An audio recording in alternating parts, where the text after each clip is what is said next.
할렐루야. 하나님의 은혜가 여러분 모두에게 함께 하시길 축원합니다. 인생이 살아가는데 다 누구나 똑같이 스타트하고 똑같이 살아가요. 똑같이 살아가는데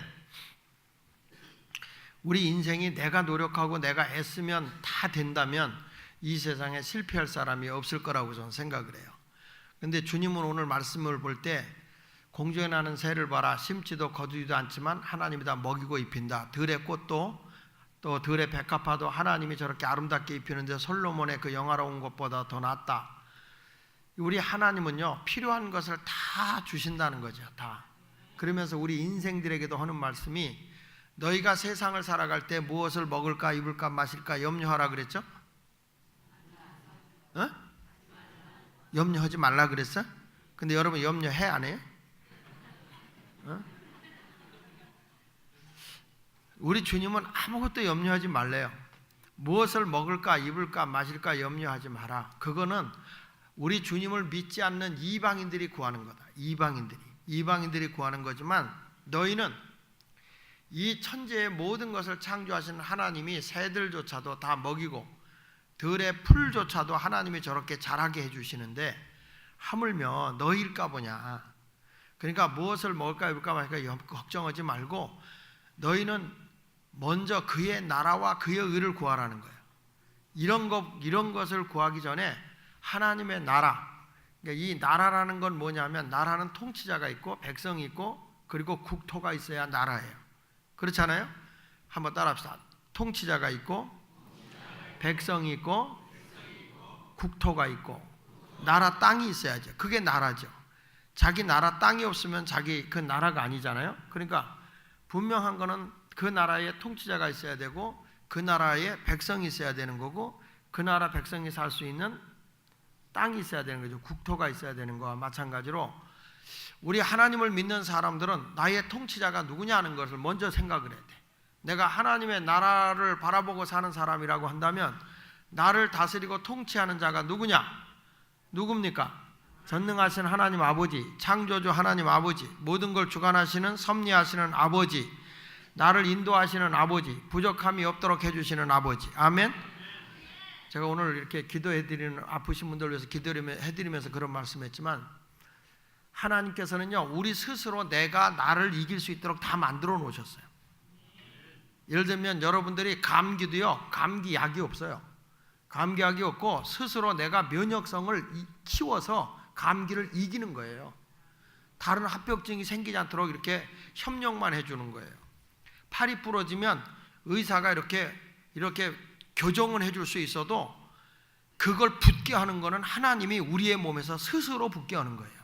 그러니까 의사들이 해줄 수 있는 거는 그렇게 하나님이 이렇게 자연적으로 치유되게 한 거를 이렇게 도와주는 거 외에는 없어요. 그래가지고 의사들이 요거 하나 고쳐준다고 그러고, 예를 들면 암 한다고 그러고 암에다가 그거 하나 고친다고 하다가 다른 세포까지 다 죽여버리니까 결국에는 암 치료받다가 더 일찍 죽어.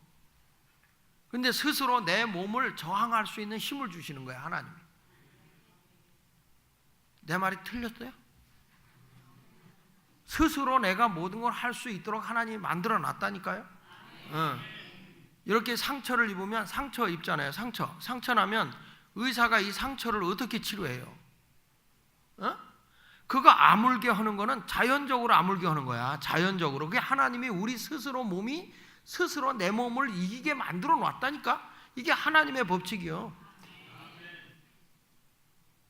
그래서 여러분들이 건강하게 살려면 내 몸의 온도가 36.5에서 37.5도까지 되는데 그 선에서 왔다 갔다 하는데, 특이한 게 세계 인구의 체온이 똑같아. 여긴 달라? 대구에 내려오면 달라? 그거 넘어가면 병 난 거예요. 그렇죠? 그렇잖아요. 그러니까 사람의 온도가 36.5도에 일정해. 근데 그 온도보다 스스로 강압적으로 나를 낮춰놓으니까 병이 생기는 거예요. 근데 그 온도를 유지해 줘야 된다. 그래서 물을 먹을 때 냉수 먹는 게 아니라 뜨거운 물에다가 반 넣고 반은 이런 물을 부어. 그러고 나서 그거 하루에 그저 아침 저녁으로 잠자기 전에 이걸로 한 병씩만 먹어도 병이 없어진다는 거예요. 그냥 아우 더워 죽겠다 그러고 얼음 집어넣고 그냥 갑자기 몸을 확 차게 하니까 몸이 갑자기 차지니까 병드는 거예요. 그러니까 찬 거 좋아하지 말고, 목사님 내가요 열이 많아서 내가 이거 찬물 먹어야 된다. 그게 병을 더 키우는. 왜냐하면 바깥에 열이 많다는 건 무슨 얘기냐면 속이 차서 바깥에서 열을 집어넣으려고 하는 거예요. 속이 차기 때문에. 말귀를 알아듣나 모르겠어. 그게 열이 더 나는 거예요. 사람이 추워는 사람은 이 바깥 안에가 더 뜨거워요. 다른 온도를 이게 덮이려고 이렇게 해주는 건데, 바깥의 온도를 이렇게 자꾸 덮여주려고 하는데 이게 춥다 이렇게 나오거든. 난 여러분에게 말씀드리고 싶은 게, 열이 펄펄 나는데 어이초 그래요 안 그래요? 몸살이 오면 열이 펄펄 나는데 어이초 그래요 안 그래? 그게 왜냐, 바깥에는 더워 죽겠는데 속이 춥다는 거야. 내가 괜히 이런 얘기했어. 난 의사도 아닌데. 왜냐하면 교인들이 자꾸 요즘에 와서 찬 걸 너무 먹어서 병이 많아. 병이 너무 많다고 너무 에어컨 끼고 막 이런 거 하다 보니까 병이 너무 많아. 그러고 와서는 왜 예수 믿는데 내가 병이 나냐고 낫는 거요 원래. 왜냐, 우리가 관리를 잘못하니까. 그러니까 따뜻한 물 드셔.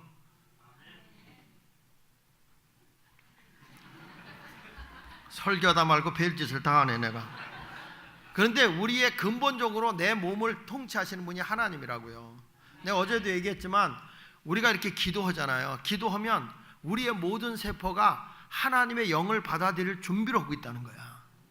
그러면서 우리 하나님의 영이 여러분을 치유하고 여러분을 잘 되게 하시는 거예요. 잘 되게끔 만드는 거란 말이에요. 그래서 주님이 너희가 뭘 먹을까 입을까 마실까 걱정하라 아니라는 거예요. 너희는 오직 하나님이 통치하는 나라, 그의 나라와 그의 의, 하나님 앞에서 옳은 것을 구하라는 거예요. 하나님이 보시기에 옳은 거, 이걸 구하면 모든 것이 다 너희가 잘 되게 된다는 거죠. 근데 성경에 보면 우리 인생이 살아가는데 성공하게끔 만들어 놨거든. 우리를 예수 믿는 사람이 실패하게 만드신 하나님이 아니에요. 에덴 동산에서부터 하나님이 다 인간을 위해서 모든 걸 다 만들어 놓으시고 뭐라고 그러냐면 거기서 생육하고 번성하고 땅에 충만하라, 그리고 땅을 정복하라, 그리고 뭐라고 그랬어요? 땅과 공전하는 새와 바다에 있는 모든 물고기까지도 뭐 해라? 다스려라. 모든 걸 다스리라고 그랬어. 다스려. 그러니까 이 다스리라는 말은 라다라는 말인데, 히브리어로 라다라는 말인데, 라다라는 말은 네가 경영해라 그런 말이에요. 네가 경영을 해서 이 세상의 것을 잘 되게 하라는 거예요. 근데 인간이 죄를 범하고 나서부터 실패자가 된 거예요. 가시와 엉겅퀴가 나온 거지. 우리 하나님을 잘 섬기는 사람은 안 될 수가 없어. 안 될 수가 없어. 안 되는 게 기적이야. 안 되는 게. 그 여러분들의 입에서 자꾸 나는 됩니다 하면 모든 게 잘 되게 돼 있어요. 왜냐하면 머리는 머리에 그 이런 거예요. 사람의 그 어마어마한 뇌세포가 얼마나 정확하냐면 우리의 모든 걸 다 기억한다는 거예요. 말 한마디를 딱 기억해놓고 거기다 메모리를 해놓는다는 거예요. 그러니까 사람이 무슨 말한 것도 다 기억하고 있잖아요. 그 뇌세포라는 게 그렇게 무서워. 내가 딱 다쳤다, 맞았다, 아팠다, 언제 이거 다쳐갖고 아팠다, 그거 그때가 되면 아파. 여자들도 애기 진통하고 나가지고 애기 낳고 나서 그때 되면 산통이라고 그러면서 아파. 그게 뭐가 기억하고 있냐? 몸이 아픈 게 아니라 이 뇌의 세포가 그걸 기억하고 있다. 그때 되면 아파라 그런다는 거예요. 이 멍청한 것이. 근데 오늘 이 시간에 여러분들이 하나님의 영을 딱 받아들이잖아. 내가 너를 낳았다 하는 순간에 내 세포가 옛날에 아픈 걸 다 지워버리면서 건강을 갖다 주고 복을 갖다 준다니까. 이게 하나님이 우리에게 만들어 놓은 치유의 사역의 역사인 거예요. 자, 예수님도 말해요. 예수님도 벌써 뭘 보냐면, 보세요. 다윗의 자손 예수여 나를 불쌍하게 여주세요. 바디메오가 외치잖아요. 예수님이 가서 무엇 해주길 원하느냐, 내게 와서 뭐라고 그랬고, 무엇 해주길 원하느냐, 보기를 원합니다. 예수님이 내가 능히 내 병을 고쳐줄 걸 넌 믿니? 그러잖아요. 그 사람의 사고방식을 지금 뜯어 고치는 거야. 너 내가 고쳐줄 걸 믿느냐? 믿습니다. 이렇게 해야 돼. 그러니까 이 벌써 믿습니다 하는 순간에 내 모든 하나님의 영의 능력을 받아들일 것을 다 세포에 열어놓고 그냥 받아들여 버려. 그걸 믿습니다, 내 믿음대로 되라 하는 순간에 몸의 모든 세포가 건강하게 바꿔버린다는 거예요.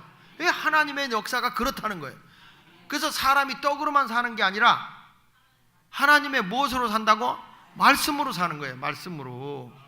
할렐루야. 어떤 아버지가 할 수만 있으면 우리 애를 고쳐주세요 그러잖아. 할 수만 있으면. 그러니까 뭐라고 그래요? 할 수 있거든. 무슨 말이야? 믿으면 능치 못할 일이 없어. 그러니까 그 아버지가 뭐라? 믿습니다. 믿음 없는 나를 좀 도와주세요. 믿습니다. 그 순간에 병이 나 안 나? 그 아이의 병이 낫는 거예요. 우리에게 여러분 말이라는 게 대단히 중요한 거예요. 이게 왜냐하면 말이 결국엔 내 생각을 지배해버려.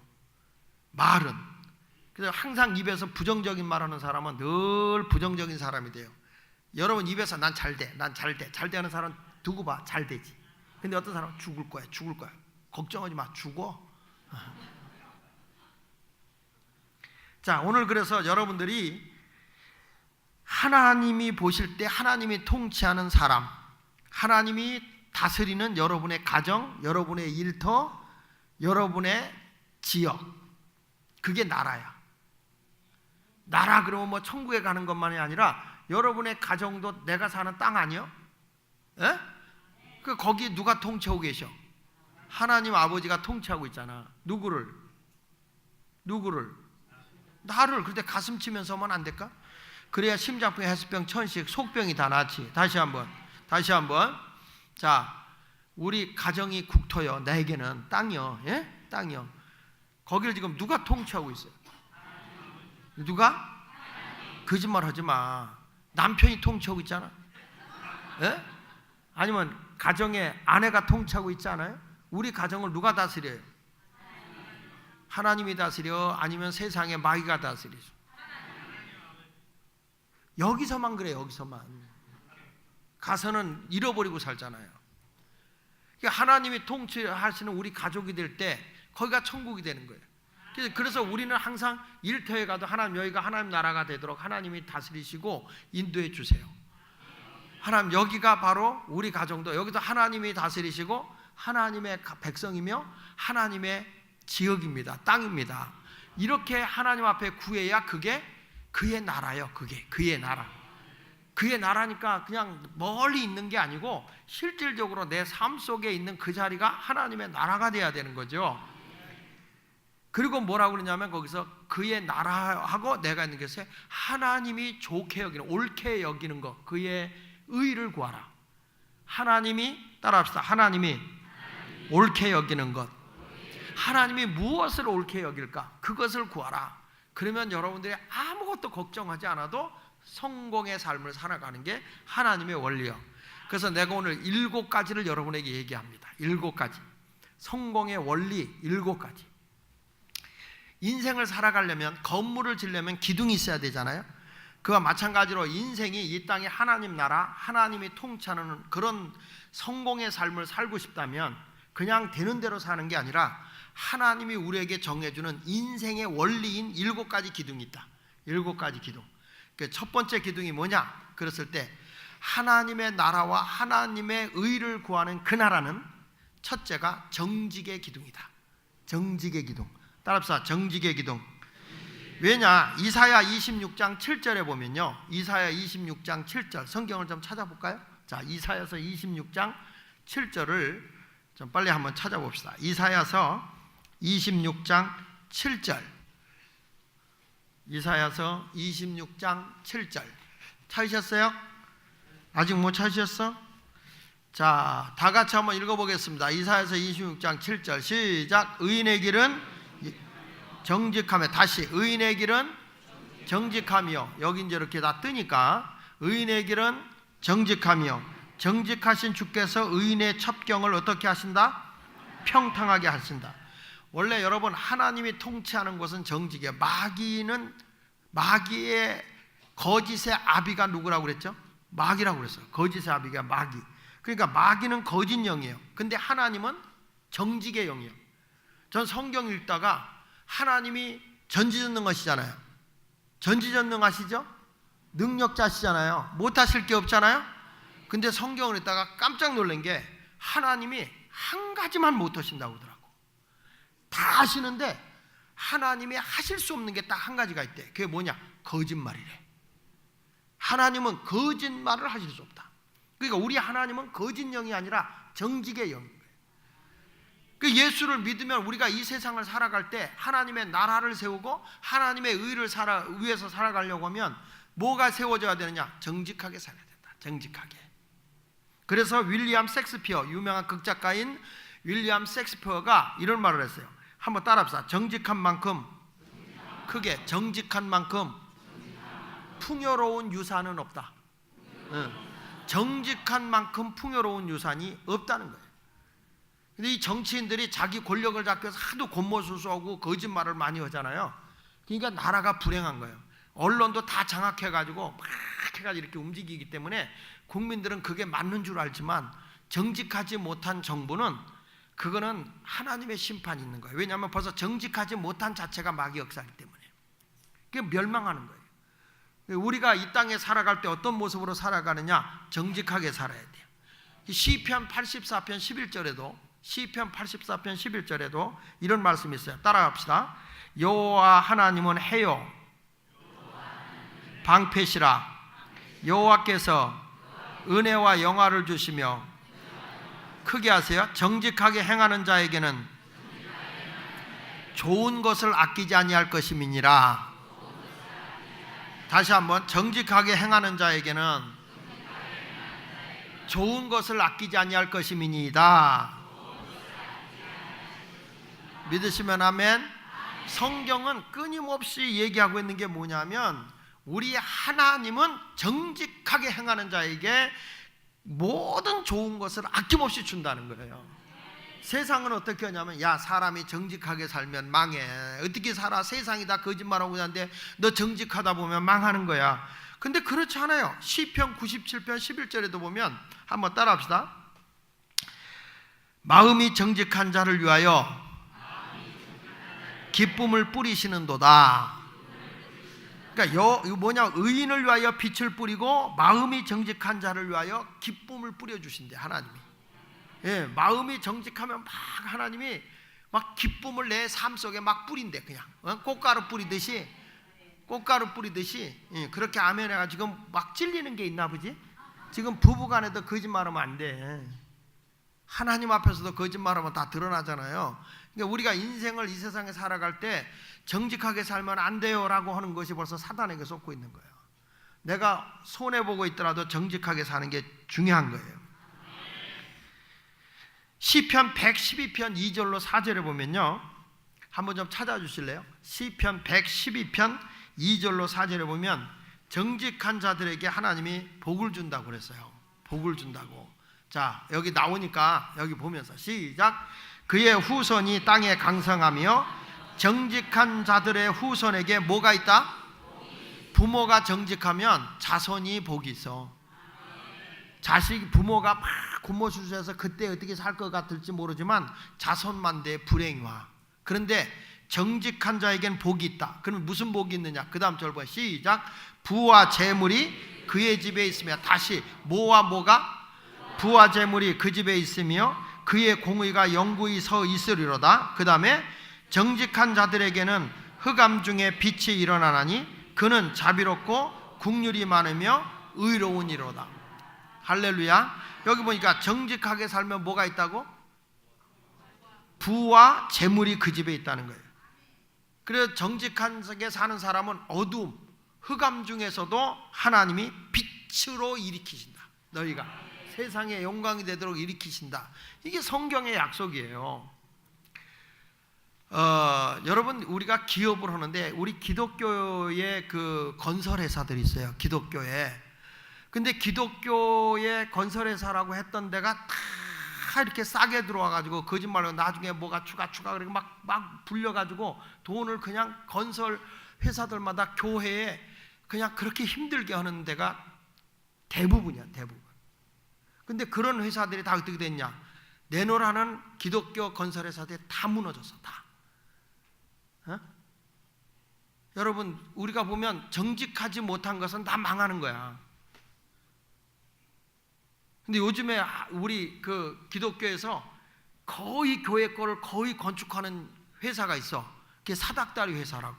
나성민 장로가 하는 데인데 거기는요 딱 계약으로 들어갈 때 이 사람이 그 얘기를 해.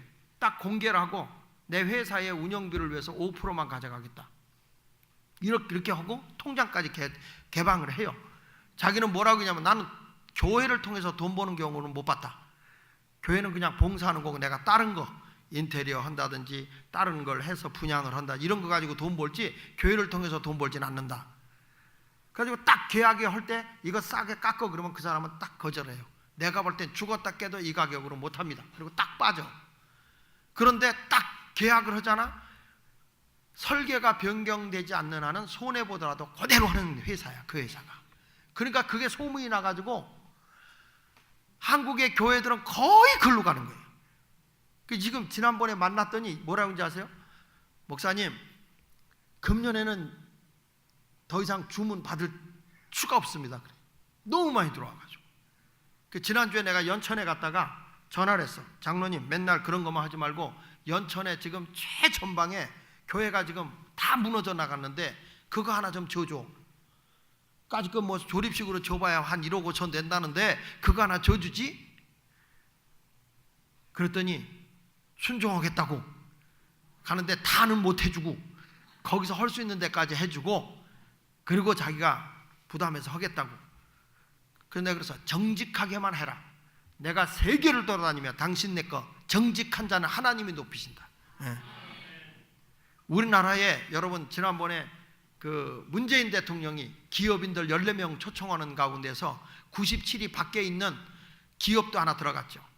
그게 누구냐면 오뚜기 식품. 오뚜기 식품 함영준 회장이에요. 함영준 회장. 근데 이 오뚜기 식품이 요즘에는 뭐라고 소문났냐면 가뚜기라 그래. 가뚜기. 한번 따라해 봅시다. 가뚜기. 하나님의 뚝이다. 하나님 뚝이다. 가뚜기.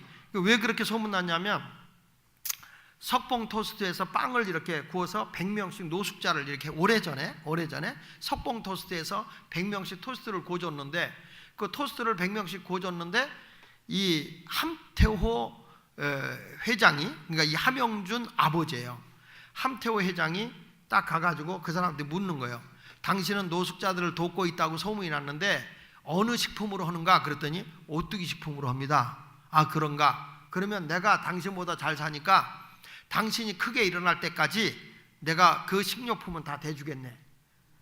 그래서 석봉 토스트에서는 다 구워서 노숙자들 주고 자료는 오뚜기 식품에서 다 대주는 거예요. 이게 한참 오래전 얘기인데 작년부터 괜히 이게 소문이 나기 시작한 거예요. 그리고 그 아버지가 아들한테 이 회사를 상속을 시켜주는데 이 회사 상속을 시켰는데 상속비가 얼마였냐면 3천억이었어. 3천억. 3천억인데 상속세가 얼마냐면 50%거든요. 1,500억. 근데 그걸 정직하게 다 낸 회사야 이게. 세금을 정직하게 다 냈어요. 그리고 이 사람들은 어떻게 하냐면 거기에 있는 그 직원을 임시직은 하나 둬서 1,800명을 정규직으로 다 썼어요 이 사람이. 그리고 회사에서 돈이 남은 걸 가지고 나눠야 된다 그래가지고 이 사람이 그 선천성 심장병 어린이들 수술을 해주는데 4,800명을 다 해줬어요 이 사람이. 예. 조금 놀래면 안 될까? 한 명도 못 해주면서 4,800명을 이걸 다 해주고 그리고 2008년도부터 그 여러분 잘 아는 오뚜기 식품의 라면 가운데 진라면 있잖아요. 진라면이 2008년부터 값을 안 올린 거예요. 이거면 나는 손해는 안 본다. 그래가지고 요즘에 와서 그 농심라면 먹지 말고 진라면 먹자 젊은 사람들이 그 얘기 하는 거예요. 진라면, 진짬뽕, 이런 것들 먹자 하는 이유가 왜 그러냐면 기업이 정직하다. 그래서 그때 문재인 대통령이 14대 그룹 대기업들만 들어오는 자리에 이 사람이 들어온 거예요. 너희도 이렇게 정직해라. 여러분 이렇게 정직하면 점점 희한하게 올라가는 거예요. 이게 정직하니까 내가 또 이렇게 얘기하잖아. 처음에 우리나라의 이랜드도 그렇게 칭찬받다가 지금은 노동자들의 임금을 거의 착취하다시피 해가지고 막 그래가지고 지금은 이랜드가 욕먹는 앞제비야. 기독교 기업으로. 누가 욕먹을까봐 대표성을 끼고 욕먹어. 예수 믿는 사람은 여러분 죄송한 얘기인데 내가 손해보는 것 같아도 정직하게 살면 하나님이 올려주는 거예요. 하나님이. 다 때가 되면 하나님이 올려준다고. 내가 지금 우리 어렸을 때도 보면 쌀장사들이요. 쌀장사들이 쌀을 어떻게 퍼주냐. 요즘 포대기로 딱 20kg 이렇게 나오지만 그전에는 이 되박으로 줘. 이렇게 되박으로. 되로 이렇게 되 있잖아요. 되를 이렇게 깎아서 싹 해가지고 싹 깎아서 주는데 잘 깎는 사람은 어떻게 깎는지 아세요? 싹 밀었는데 일자로 미는 게 아니라 싹 이렇게 밀어버려요. 싹 이렇게 밀어버리니까 이게 일자로 된 것 같지만 이렇게 파여서 그게 기술이야. 그래가지고 그 쌀을 남겨 먹은 거예요. 그래가지고 잘 살 것 같은데 그 자손 때에 가서 보면 다 거짓말하고 남을 속여 먹고 사는 사람들은 다 불행하게 되는 거예요. 인생이 성공하려면 어떤 사람이냐? 정직하게 살아야 된다. 할렐루야. 제가 오늘 얘기하는 얘기는 내가 결론에 가서 얘기할 거예요. 오늘 한 얘기는 이렇게 살아서 성공한 사람들이 꽤 많다. 그 사람들 제가 얘기할 거예요. 이렇게 살아, 이 원리대로 산 사람들이. 자, 옆 사람하고 이렇게 해요. 지금 정직이라는 얘기에 오니까 되게 지금 스트레스를 받는 것 같아요, 여러분들이. 다 와가지고 지금 얘기하는데 옆 사람한테 이렇게 얘기하세요. 살아봅시다. 악수하면서 정직하게 살아봅시다.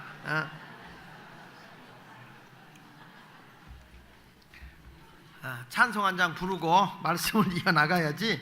여러분 얼굴 보니까 나 오늘 괜히 왔어 하는 표정을 짓고 있기 때문에 자, 88장 내진정 사모하는 88장 우리 찬송하자 합시다. 내진정 박수 치면서 부릅시다. 빠르게.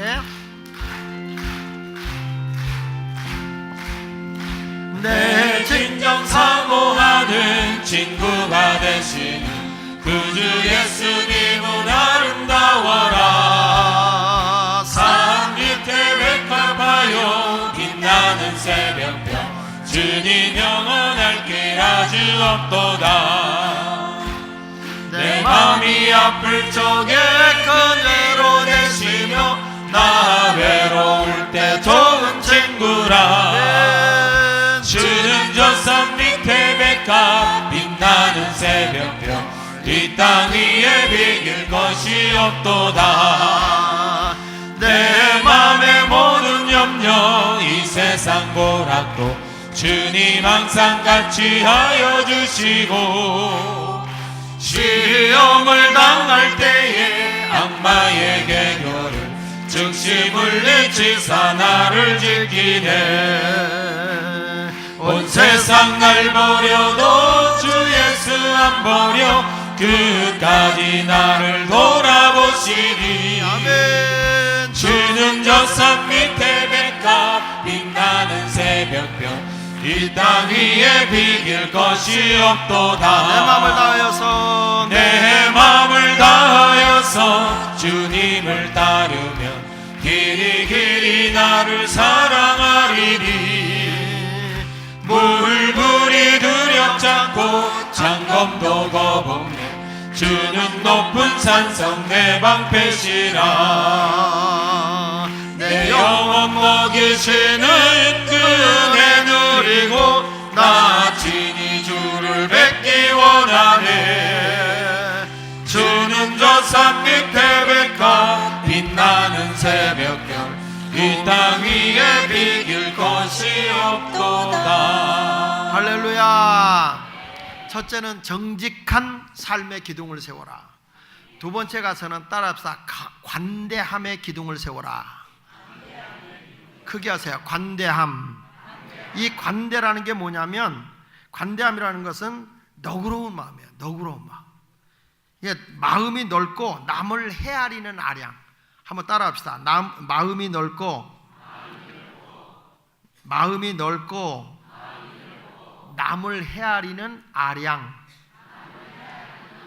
남을 헤아릴 줄 아는 마음이야. 남을 헤아릴 줄 아는 거. 그게 이제 관대함이라는 거예요. 빌립보서 4장 5절에 보니까 너희 관용을 모든 사람에게 알게 하라. 주께서 가까우시니라.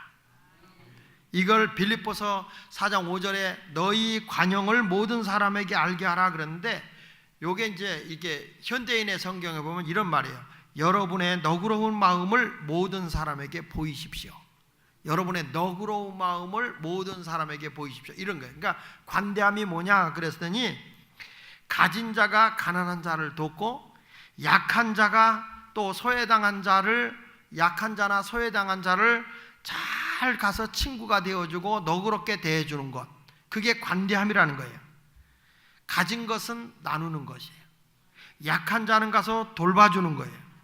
우리가 왜 돈을 벌고 왜 공부하느냐, 왜 우리가 열심히 살려고 노력하느냐, 목적을 어디다 둬야 되냐면 너그럽게 내가 나누기 위해서, 너그럽게 나누기 위해서.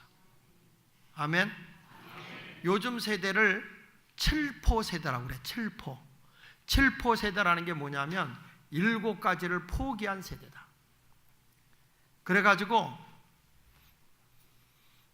대한민국을 뭐라고까지 얘기하냐면 헬조선, 지옥의 대한민국이다, 이렇게 얘기를 해요. 그 이유는 젊은 애들이 뭘 포기했냐면, 첫째, 연애 포기했다. 둘째, 결혼 포기했다. 셋째, 출산 포기했다. 넷째, 집을 포기했다. 다섯째, 직업을 포기했다.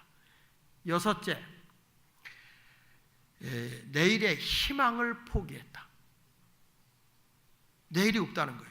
그리고 7번째, 인간관계를 포기했다. 아무도 안 만난다. 그래서 이 7포 세대라고 그래요. 요즘 세대를 7포 세대. 그러니까 여러분, 젊은 세대들이 왜 지금 저렇게 난리를 치냐 하면, 지금 다 젊은 사람들이 살 길이 없는 거예요. 집값이 너무너무 올라가는 데다가 일자리는 없고 막 이런 거예요. 그런데 국가의 정책은 다 어르신들을 위해서 복지에다 다 썰어 붓는 거예요. 젊은이들을 쓰는 게 아니고. 그런데 더 놀라운 거는 땅과 재산과 세를 받아먹는 사람들이 대부분이 60대 이상인 거야. 집을 가지고 있는 사람이, 땅을 가지고 있는 사람들이 다. 그러면서도 국가는 거기다 돈을 쓸어버는 거예요. 여러분, 저는 깜짝 놀랐어. 지난번에 지난주간에 연천에 가서 집회하는데, 그 구청장님이 집사야. 근데 연천 군수가 와가지고 얘기를 하면서 보고를 했다는 거야. 세상에 거기까지 오는데 그 시간대, 점심때 바로 전에 점심 먹으러 올라오는 것 같아. 거기 뭐 사 먹으려고 노인들이 오는데, 세상에 딱 군인 한 명만, 그 많이 탄 사람 가운데 군인 하나만 돈 냈대. 다 노인들이 공짜로 타고 가는 거예요. 여러분, 이게 지금 한국이 망하는 거예요. 지금 어르신들도 그 얘기 하더라고요. 요즘에는 아유, 이거 내가 받을 게 아니고 젊은이들을 베풀어 줘야 되는데 큰일 났다. 젊은이들이 일자리가 많아지고 세금을 많이 내야 이게 다 노후 대책이 되는데 거기다 다 쓸어 붓는 거라 지금. 근데 우리나라에 지금 제가 왜 그러냐면, 나이 드신 분들이나 집을 가지고 뭐 재산을 가진 분들이요, 자꾸 세를 올리려고 하지 말고 나누려고 해야 돼요. 먹을 게 있고 입을 게 있으면 족한 거거든. 지금 한국의 젊은이들이 희망이 없어요. 지금 일본이나 캐나다나 미국이나 다 지금 경제가 호황이라 일자리는 남아돌고 사람이 없어 난리거든. 근데 우리 한국은 일자리가 없어 난리야. 일자리가 뭐가 잘못 가고 있는 거예요. 그리고 분명히 정치를 잘못하고 있는 거거든. 경제 정책을. 소득 분배다 그러는데, 아니 분배는 알겠는데 소득이 없어. 그러니까 국가가 백성들의 돈을 다, 세금을 다 긁어 모아서 우리가 줄게 이렇게 나오는 거야. 그러니까 여러분, 우리 사람들이라는 게 자기 재산 자기가 지키려고 할 거 아니야. 왜 얼굴들이 늑대로 바뀌어? 지금 여러분, 이게 지금 나라의 심각한 문제예요. 지금 대한민국이 큰 병을 앓고 있는 거야. 이건 교회가 고쳐야 돼. 교회가 어떻게, 우리부터 바꿔야지 어떻게 그것을. 왜 얼굴들이 갑자기 심란해질까? 여러분, 성경에는 관대함, 너희 관용을 모든 사람에게 알게 하라는 거야. 그러니까 이 교회가, 우리 목사님께서 참 지역을 섬기고 이 어려운 사람들 이렇게 돕고 이렇게 유혹하잖아. 세를 얻어가면서 이렇게 하잖아요. 굉장히 잘하는 거야. 지금 여기 이런 사람이 있어요. 목사님 모르는 소리 하지 마시오. 월세가 얼마나 가야 되고 또 우리들도 거기다 후원하기 위해서 얼마나 가야 되는지 아시오? 목사님만 은퇴해 보시오. 우린 끝낼 거예요. 지금 그럴 사람이 여기 5명 있어. 그게 아니라고. 그러니까 여러분들이 목사님이 은퇴한다, 후임자를 구한다고 할 때 장로님들이 냉정히 알아야 되는 게 우리 교회에 하나님 주신 비전과 목적이 뭔가 그거부터 딱 챙겨야 돼. 그 비전과 목적에 맞는 분이 후임자로 와야 되는 거야. 설교 잘하는 것 같고 안 돼. 그러니까 여러분 모세가 여호수아를 데리고 다니면서 분명하게 이 모세의 수석 비서가 누구였느냐? 여호수아야. 그러니까 하나님이 모세가 딱 죽고 나니까 여호수아를 쓰는 거예요. 여호수아를. 왜? 하나님이 모세에게 주신 비전이 뭐예요? 가나안 땅으로 이스라엘을 이끌고 가라는 거잖아요. 힘들고 어려도 끌고 가라는 거 아닙니까? 누구보다도 모세를 잘 알아. 그러니까 삼성의 계열사의 사장들이 다 누구냐면 다 비서 출신들이야. 비서 출신들이고, 그리고 그 요직에 있는 사람들이 전부 다 비서실 출신들이에요. 왜냐? 경영자의 마음을 다 꿰뚫어 보고 있는 거야. 그렇게 움직이고 있는 거예요, 이게. 그럼 마찬가지예요. 이 모세가 딱 죽으니까 밑도 끝도 없이 아무나 데려다 쓰는 게 아니에요. 아니 뭐 갈렙은 없었나? 그러나 모세에게 얼마나 수석 비서 같이 놀았는가 한번 보세요. 야, 아멜렉과 싸워. 그럼 가 싸워요. 그리고 여호수아에게 뭐라고 얘기합니까? 여호수아가 모세가 나 시내산에 기도로 올라간다. 여호수아가 끝까지 따라 올라가. 거기서 40일 동안 모세가 금식하고 기도하고 있는 동안에 여호수아도 40일 금식하고 거기서 있는 거야. 물론 끝까지 여호수아는 안 올라가서 그 밑에서 기다리고 있었어요. 그래서 내려올 때 같이 내려와요, 여호수아가. 그리고 그가 성막에 들어갈 때도 여호수아가 같이 가요. 그리고 여호수아가 성막에서 하나님을 대면하고 나올 때 여호수아는 그대로 성막을 지켰어요. 그리고 이 정도 되면 대접받을만 한데도 모세가 여호수아에게 야, 네가 지금 여리고로 내려가서 아니 가나안으로 내려가서 정탐하고 와라. 그 정탐하고 그때 대접받을 만 나이에 정탐하고 가는 거예요. 왜냐하면 비서 정도 되려면 길을 잘 알아야 될 거 아니야? 전 그래서 여호수아는 어떤 사람이냐? 멀티플레이어 비서다. 전인적인 전쟁에도 나가고 뭐 그냥 기도하는 데도 같이 가고 또 하나님 대면하는 성막에도 같이 가고 정탐하러 간 정탐하는 데 같이 가고. 그러니까 하나님께서 모세의 뒤를 이어서 여호수아를 세우는데 모세에 비하면 여호수아는 세 발의 피요. 모세는 여러분 애굽말도 잘하죠. 그리고 광야에서 사시면 광야에서 잘 이끌지요. 하늘에서 홍해도 갈랐죠. 그뿐입니까? 만나도 내렸죠. 구름 기둥 불 기둥으로 인도했죠. 하나님의 십계명도 줬죠. 어마어마한 사람이에요. 이 사람은 하나님의 역사하신 것에 비하면. 여호수아는 그 밑에 졸개였어. 졸개. 뭘 한 게 있어 여호수아가. 그래도 하나님이 비서로 딱 세워놓고 나서 내가 모세와 함께 하는 건 너와 함께 할 테니까 걱정하지 말고 가라. 그러니까 요단강을 그냥 믿음으로 홍수철에 그냥 건너가게 하니까 건너가는 순간에 물이 발목에밖에 안 차잖아요. 백성들이 뭐라고 하는지 아십니까? 하나님이 모세와 함께 하는 건 당신과 함께 하는 걸 우리가 봤다. 당신의 말을 거역하는 사람은 우리가 다 멸해버리겠다. 여호수아가 왜 하나님이 그렇게 했냐면 모세가 위대해서 이런 게 아니라 하나님의 비전과 하나님의 꿈을 가지고 가니까 하나님이 돕는 거예요. 마찬가지로 여호수아도 하나님의 비전과 목적을 위해서 따라가니까 그것을 위해서 하나님이 역사하는 거예요. 근데 대개 교회들 가보면 후임자 정할 때 보면 웃겨요. 누가 설교를 잘하느냐, 인물 어떻게, 식구는 몇 명이냐, 영어는 잘하냐, 뭐냐, 쓸데없는 것들. 우리 교회 비전과 목적이 뭐냐 그것도 몰라. 선발하시는 장로님들이 우리 교회 비전이 뭐지? 우리 교회 목적이 뭐지? 우리 교회를 여기다 세워준 하나님의 근본적인 목적이 뭐지? 그것부터 찾아내야 돼. 하나님의 뜻을. 사람 보고 뽑지 말고 하나님의 비전과 목적을 보고 가야 하나님께서 우리가 같이 동역할 사람 아닙니까? 사람하고 동역하는 게 아니라 하나님의 뜻과 하나님의 비전을 위해서 동역하는 거야. 그런 게 가장 중요한 거예요. 왜 오늘 이런 얘기를 하지?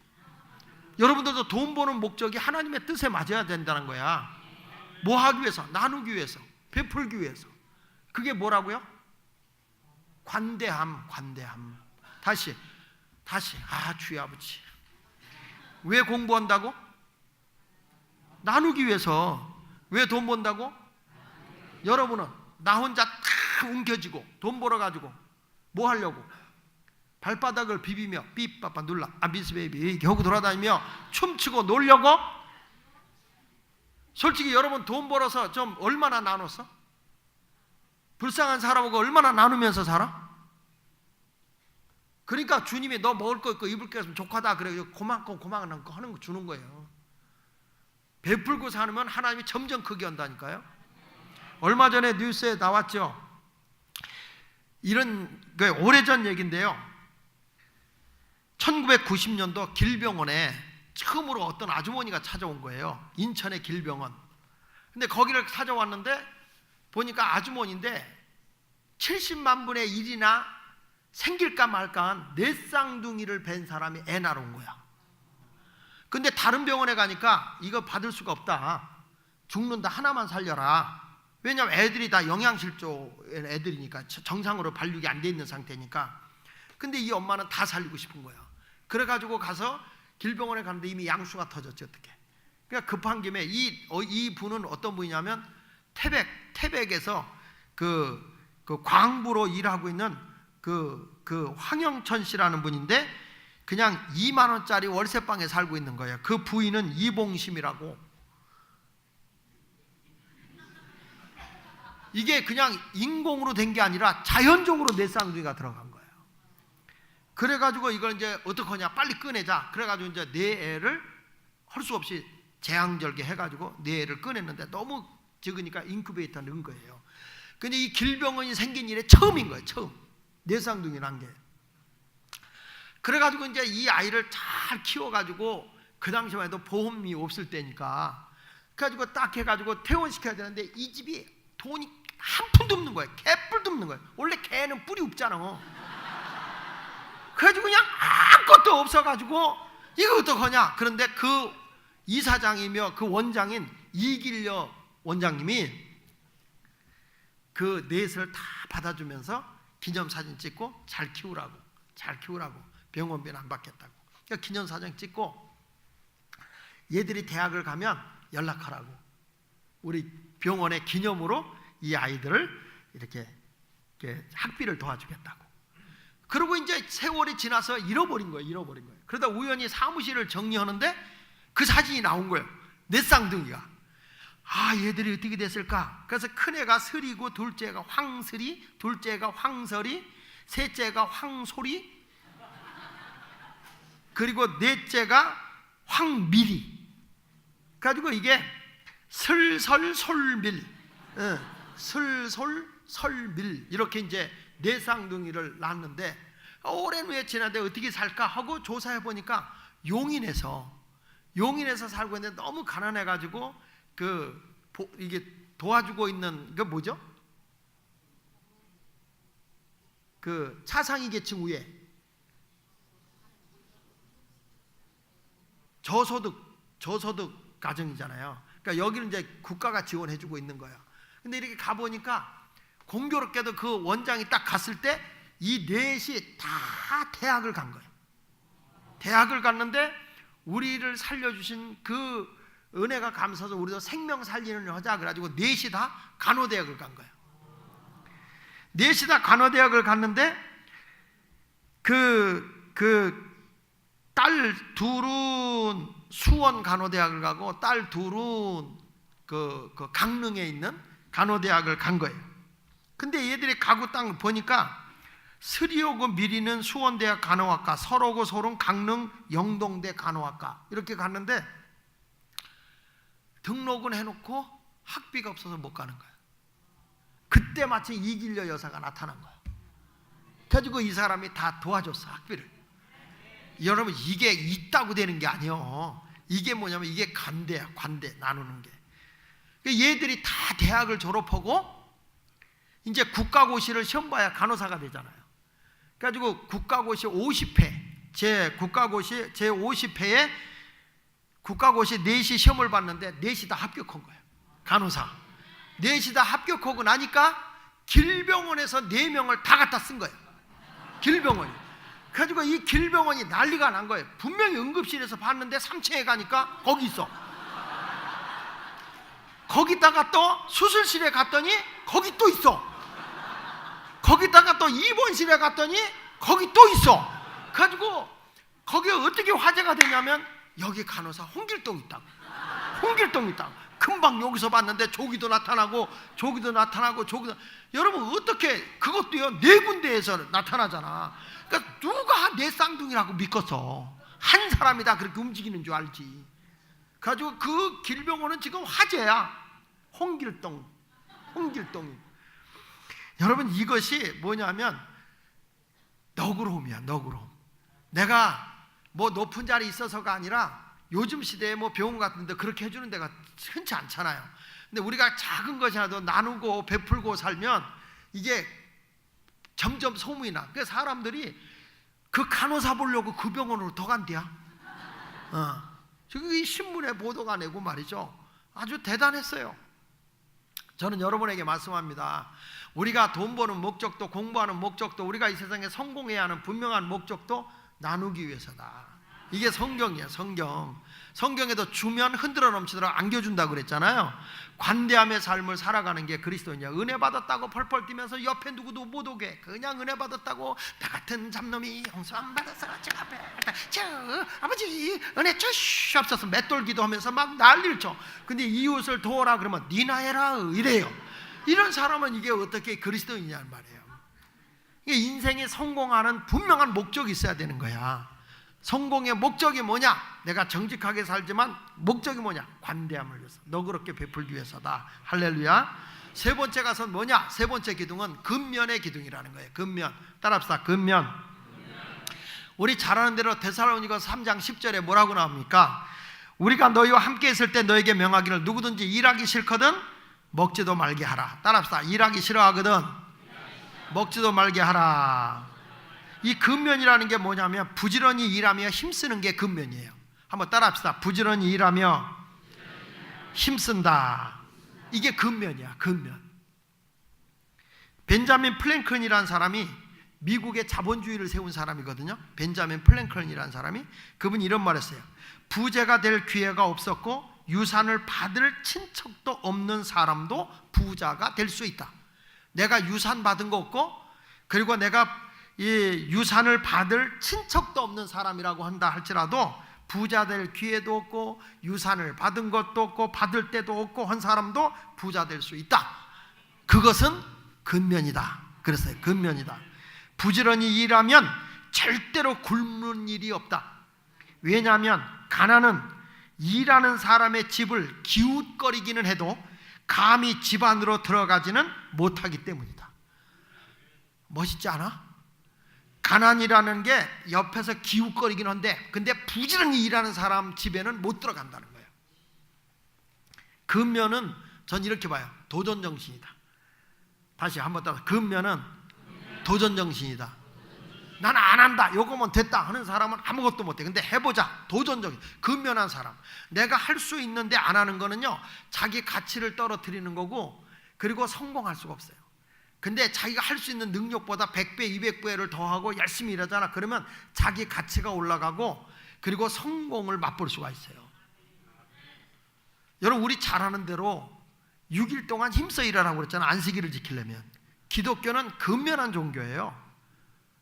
근데 우리나라 노래가 있어. 노세 노세 젊어노라 늙어지면은 더 노나니 그렇잖아요. 늙으면 더 놀아. 근데 그게 아니에요. 우리 기독교는 찬송가 할 때도 우리 기독교가 한국에 들어와서 양반들이 에헤 뭐고 아니 야물 떠다 자기가 떠다 발 닦아도 되는데 개 아무도 없느냐? 그래. 그럼 바깥에 분명 다 뜯거든. 그러면 그 바깥 창문 있는 사람이 개 아무도 없냐신다. 그래요. 그러면 저쪽에서 예 대령했다고 하래요. 그러면 또 그 앞에서 다 들었어. 그런데 대령했다고 하래요. 그러면 또 안에서 물 떠오라. 물 떠오랍시다. 그러면 또 물 떠오랍시다. 예. 그리고 가서 또 물 떠가지고 오면 물 떠왔다고 하래요. 그러면 또 거기 있는 사람이 물 떠왔다고 하래요. 그러면 들라 해라. 그러면 또 들라 하신다. 이렇게 가지고 그게 우리나라였어요. 우리나라. 그러니까 얼마나 게을러 터진 거예요. 얼마나 게을러 터진 거예요. 그래가지고 외국 사람들이 일제 36년 때 일본 사람들이 한국을 지배하고 있었잖아요. 그때 외국 사람들이 오면 일본 놈들이 다 한국한테 지배받는 것 같더래. 왜 그러냐면 한국 사람들 전부 다 가 쓰고 하고 이렇게 돌아다니는 일본 놈들은 이러고 뛰어다니고 있더라는 거예요. 도대체 누가 지배를 받고 있는지 모르겠더라는 거예요. 그럴 수밖에 없어. 우리 민족은요, 그 뜨거운 걸 더 끓여서도 먹으면서 시원하다고 하지, 그 매운 고추에다 더 매운 고추장기 찍어 먹지. 요즘에 또 젊은 애들이 일부러 거기다가 고추냉이를 발라가지고 그 매운 데다가 더 이렇게 먹는 걸 보면 세상 누가 당할 수 있겠어요. 우리가 잘 아는 고 정주영 회장이 현대중공업을 세우기 위해서 무일푼으로 영국에 건너가잖아요. 영국에 가서 우리가 조선소를 져야 되는데 좀 차관 좀 달라, 그렇게 한 거예요.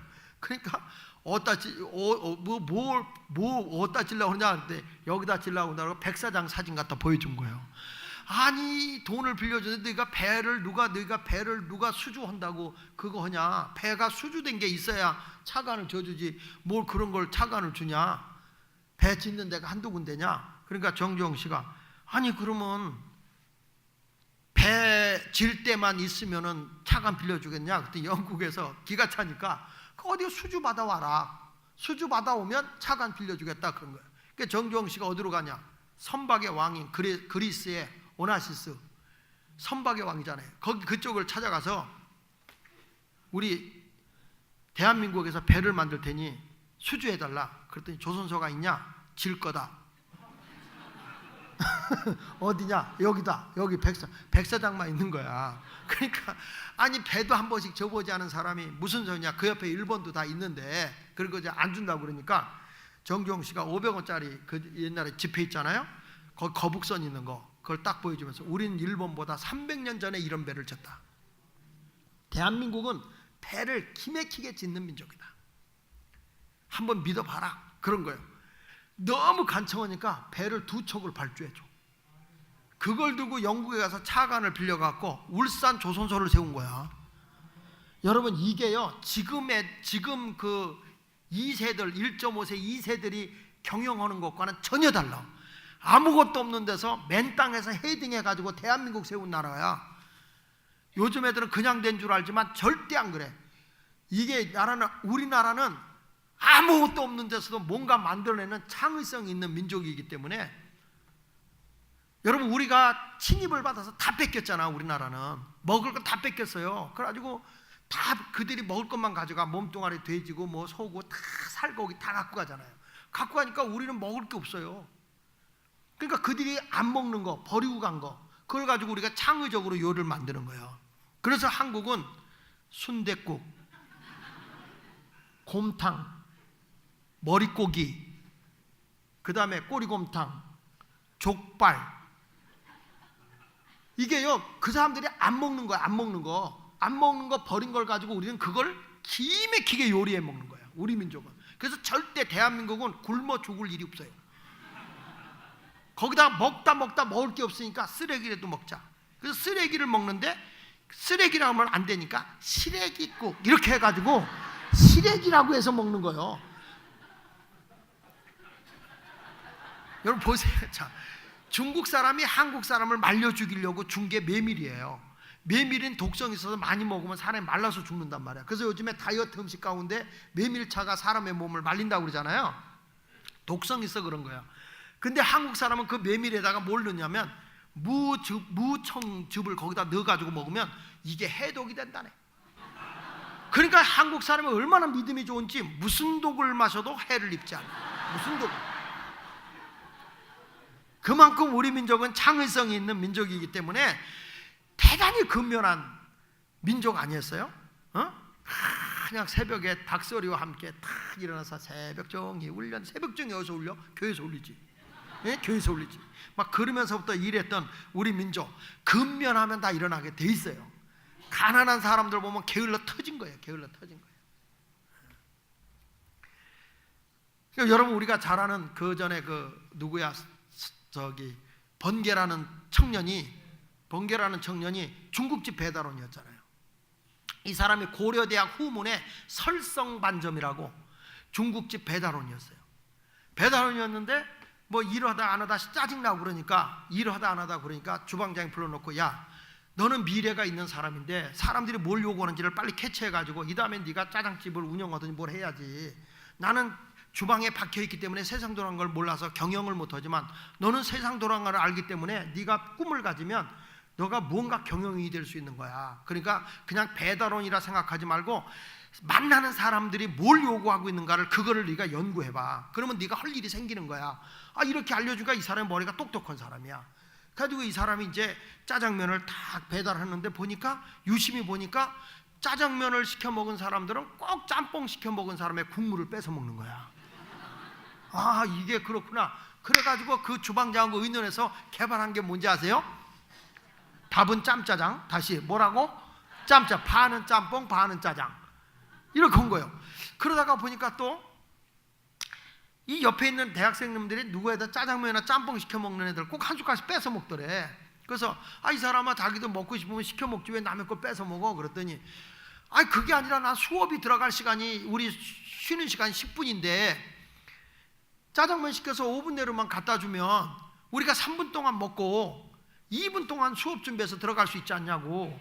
당신이 이거 못 갖고 오니까 뭐 시켜 먹는 거라고. 당신이 만약 5분 내로만 갖다 줘봐 무지하게 시켜 먹을 거야. 그러더라는 거예요.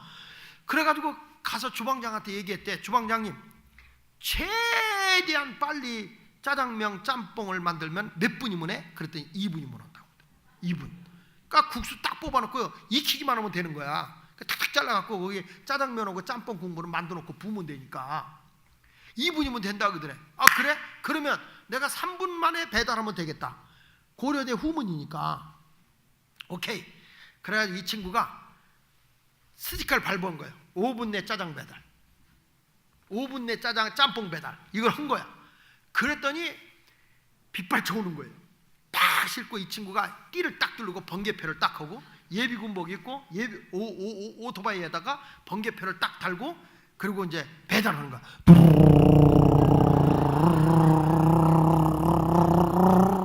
그러고 가는 거야.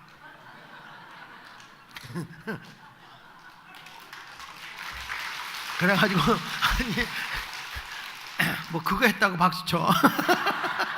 그래가지고 딱 배달을 해다 주니까 이게 엄청 많이 팔리는 거예요. 이게 소문이 나가지고 강호동에 가는 스타킹에 나간 거예요. 이 친구가 스타킹에 나와가지고 그걸 얘기를 한번 했는데 이게 대박이 나가지고 대학이고 그냥 뭐 회사에서 막 강연이 세도에 들어온 거예요. 강연이 세도에 들어오고 그 강연이 막 TV에도 나오고 그러니까 이 설성반점의 중국집이 한국 사람은 어디가 맛있다 특이하다 그러면은 줄 서잖아. 쫙 줄 서가지고 어마어마하게 짜장면을 파는 거야. 이 사람 때문에. 그리고 이 사람은 강연비 받고 그래서 강연비가 들어오는 게 장난이 아니야. 한 달에 억대로 들어와. 억대로. 이 사람 뭐 대박이 난 거야. 그렇게 열심히 사니까. 야, 그러던 어느 날 사람은 누구든지 뒷조사하는 사람이 있어. 도대체 이 사람이 어떤 사람인가 하고 조사를 해본 거야. 조사를 해보니까 세상에 예비군 훈련을 받지 않아서 주민등록증이 말소가 된 거야. 주민등록증이 말소가 된 거야. 그럼 말소가 되니까 이 친구가 갑자기 떠버리니까 돈이 은행으로 들어오잖아요. 이 대학이나 이 회사 같은 데서가 개인적으로 이렇게 주는 게 아니라 은행으로 딱딱 들어오니까 통장을 만들어야 되는데 큰일 났어. 그래가지고 중국집에 있는 한 친구의 주민등록을 훔쳐가지고 그 이름으로 이 통장을 만들고 사업을 한 거예요. 원 이름은 김대중인데 조태훈이라는 이름으로 결혼해가지고 애 낳았는데도 자기 이름이 못 쓰니까 자기 이름으로 애 이름을 등록을 못 해놓고 엄마 이름으로 애를 이렇게 해놓은 거예요. 그러니까 얼마나 기가 막힐 노릇입니까 이게. 근데 이게 걸려가지고 남의 친구 이름으로 다 하고 회사까지 차려놓고 뭐 했다 그래가지고 그 회사를 뭐까지 만냐면 번개 외식 경영 컨설팅 연구소장. 그러니까 이런 게 다 사기가 돼가지고 이 사람이 10년 동안 벌었던 거 하루아침에 다 무너져 버린 거예요. 감옥에 간 거예요. 사기꾼으로. 그러니까 여러분 보세요. 자기가 성실하고 근면하게 해가지고 성공했잖아요. 근데 뭐가 무너졌지? 정직의 기둥이 무너지니까 하루아침에 무너지는 거예요. 그러니까 인생이 살아가는데 한 가지만 잘해서 되는 게 아니라 이 기둥이라는 건 끝까지 버티고 있어야지 한 기둥이 빠지면 무너지는 거예요. 여러분들도 이제 어떤 사람이 되냐? 근면하게 살 때 정직하게. 그래서 가진 것 많대 베풀면서 살 때. 이게 하나님의 복인 줄로 믿습니다.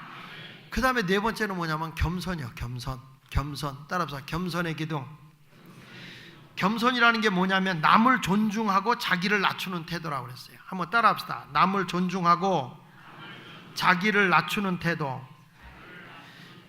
이게 무슨 얘기냐면 사람이 성공하고 잘 나간다 해도 내가 약한 자, 소외당한 자, 병든 자들의 발 밑에 내려가서 그들을 손을 잡아주고 섬겨주는 게 겸손이에요.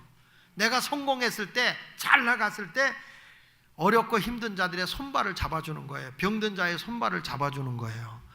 여러분들의 교회처럼, 평산교회처럼 그 어려운 사람을 돕고 나누고, 아멘하다. 조상이 돌아가셨는지 장애우들도 돕고 이렇게 베풀면서 사는 거예요.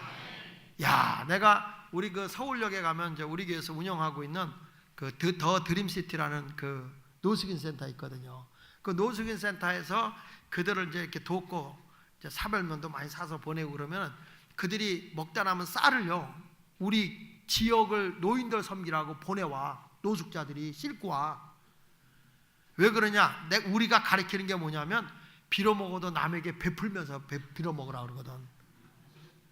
그러니까 이 사람들이 의도만 먹는 게 아니라 자기들이 남으면 줄 줄 알아야 돼. 그러니까 이 사람들이 다른 데 가서 일하고도 노숙인이 노숙인을 도와. 그래서 이게 KBS 뉴스에도 나왔잖아요. 노숙인이 노숙인을 돕는 곳. 그게 더 드림시티야. 서울역 바로 앞에. 그들이 그러니까 어떤 일이 생기냐? 풍요로워지는 거예요. 여러분, 우리가 겸손이라는 게 뭐냐? 내가 잘나서가 아니라 내가 힘 있을 때, 내가 건강할 때 약한 사람, 없는 사람을 도와주는 거. 이게 정말 귀한 거거든요. 할렐루야. 할렐루야. 에모리 대학에 교수였던 제임스 레인이라는 교수가 있어. 제임스 레인이. 그 제임스 레인이라는 분이 우리나라 1993년부터 1998년도까지 우리나라 그 미 대사였어요. 미 대사. 그런데 이분이요, 에모리 대학에서 자기 집에서 에모리 대학까지 강의하러 가는데 건강을 위해서 걸어 다니는데 10분 거리였대요. 10분 거리를 걸어가는데 늘 할아버지 한 분이 그 집 앞에 나와서 외롭게 홀로 이렇게 우울하게 앉아 계시더래. 꼭 노인 우울증 있는 것 같이. 그래가지고 이분이 가가지고 오면서 커피 한 잔 사들고 와서 커피 한 잔 대접하고 그분과 대화하고 또 학교 가서 강의하고 끝나고 내려가면서 그분과 말동무 되어주고 그분의 친구가 되어주면서 잔디도 깎아주고 같이 음식도 먹고 그러면서 계속 그와 함께 했어요. 학교 가면서 내려가면서 그 일을 했어. 그런데 이분이 2년 동안을 그 일한 거예요. 2년 동안. 이게 하루 이틀도 아니고 2년 동안 날마다. 근데요, 2년 딱 지났는데 이분이 안 계신 거야. 웬일이지? 그리고 강의하고 저녁에 내려가 보니까 역시 안 계셔. 그리고 이렇게 보니까 돌아가신 거야. 거기에 글이 써져 있는데 돌아가셨다. 장의사의 집에 가 계신 거야. 그래서 이제 장의사에 갔더니 누굽니까? 그때 저는 에모리 대학의 레인이라는 교수인데요. 이분과 늘 함께 이렇게 했는데 돌아가셔서 조문 왔다. 그랬더니 당신이 미스터 제임스 레인이냐고. 내가 미스터 제임스 레인이라고. 그러냐고. 그랬는데 그 변호사가 딱 오더니 뭐라고 얘기하냐면 당신 앞에 유서를 하나 써놓고 가셨다는 거야, 이분이. 그래서 뭐라고 썼냐면 이런 거예요. 닥터 레인이, 당신은 나의 진실된 벗이었어. 나의 친구였어. 나의 말동무가 되어주고 나와 함께 차를 나누면서 나의 필요한 모든 것에 동무가 되어줬지. 당신은 거짓이 없었어. 진실함으로 나를 대해줬어. 너무 고마워. 그래서 내가 가지고 있는 것을 당신에게 전해주니 유익하게 써주기를 바란다. 그리고 이 사람이 자기 재산에 돈을 얼마를 물려줬느냐? 25억 달러. 우리나라 돈으로 3조입니다. 3조를 그분에게 넘겨줘요. 그러니까 여러분, 허스름하게 생겼다고 그냥 이렇게 넘어가지 마시고 가까이 대해주는 거예요. 그리고 이 사람이 코카콜라 주식분 5%를 준 거야. 나중에 이분이 누군가 하고 봤더니 코카콜라 창업자였던 로버트 우드러프 회장이었어요. 전 회장. 근데 이분이 세상에 그렇게 2년 동안 사는 동안에 3가지를 놀랐는데, 세계적인 부자임에도 그렇게 검소할 수가 없었고, 그리고 코카콜라 회장 일을 자기가 과거에 했었다는 것도 알려주지 않고, 연고도 없는 자기에게 그 어마어마한 돈을 물려준 거에 대해서 이 교수가 깜짝 놀란 거예요. 그래서 이 제임스 레이니가 그 엄청난 돈을 어떻게 했냐? 에모리 대학에다 다 기부를 해버려요. 그래서 에모리 대학이 지금의 남부의 하버드다 이렇게 인정받고, 제가 작년 11월 달에 거기 들어갔다 나왔잖아요. 내가 이래봐도 에모리 대학을 들어갔다 나온 사람이야.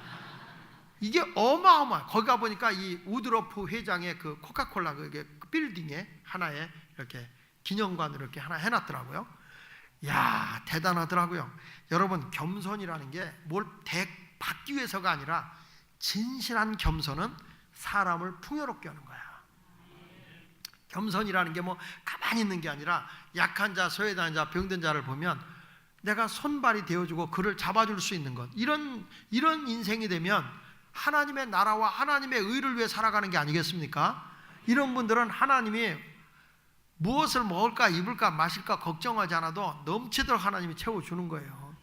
그것 때문에 이 겸손함 때문에 레인이라는 분이 에모리 대학의 총장이고, 야, 나 그 총장실 거기 한번 그 총장에 사는 거기를 가보니까 땅덩어리가 얼마나 넓은지 내가 알기로는 아마 여기 한 동보다 클 거야.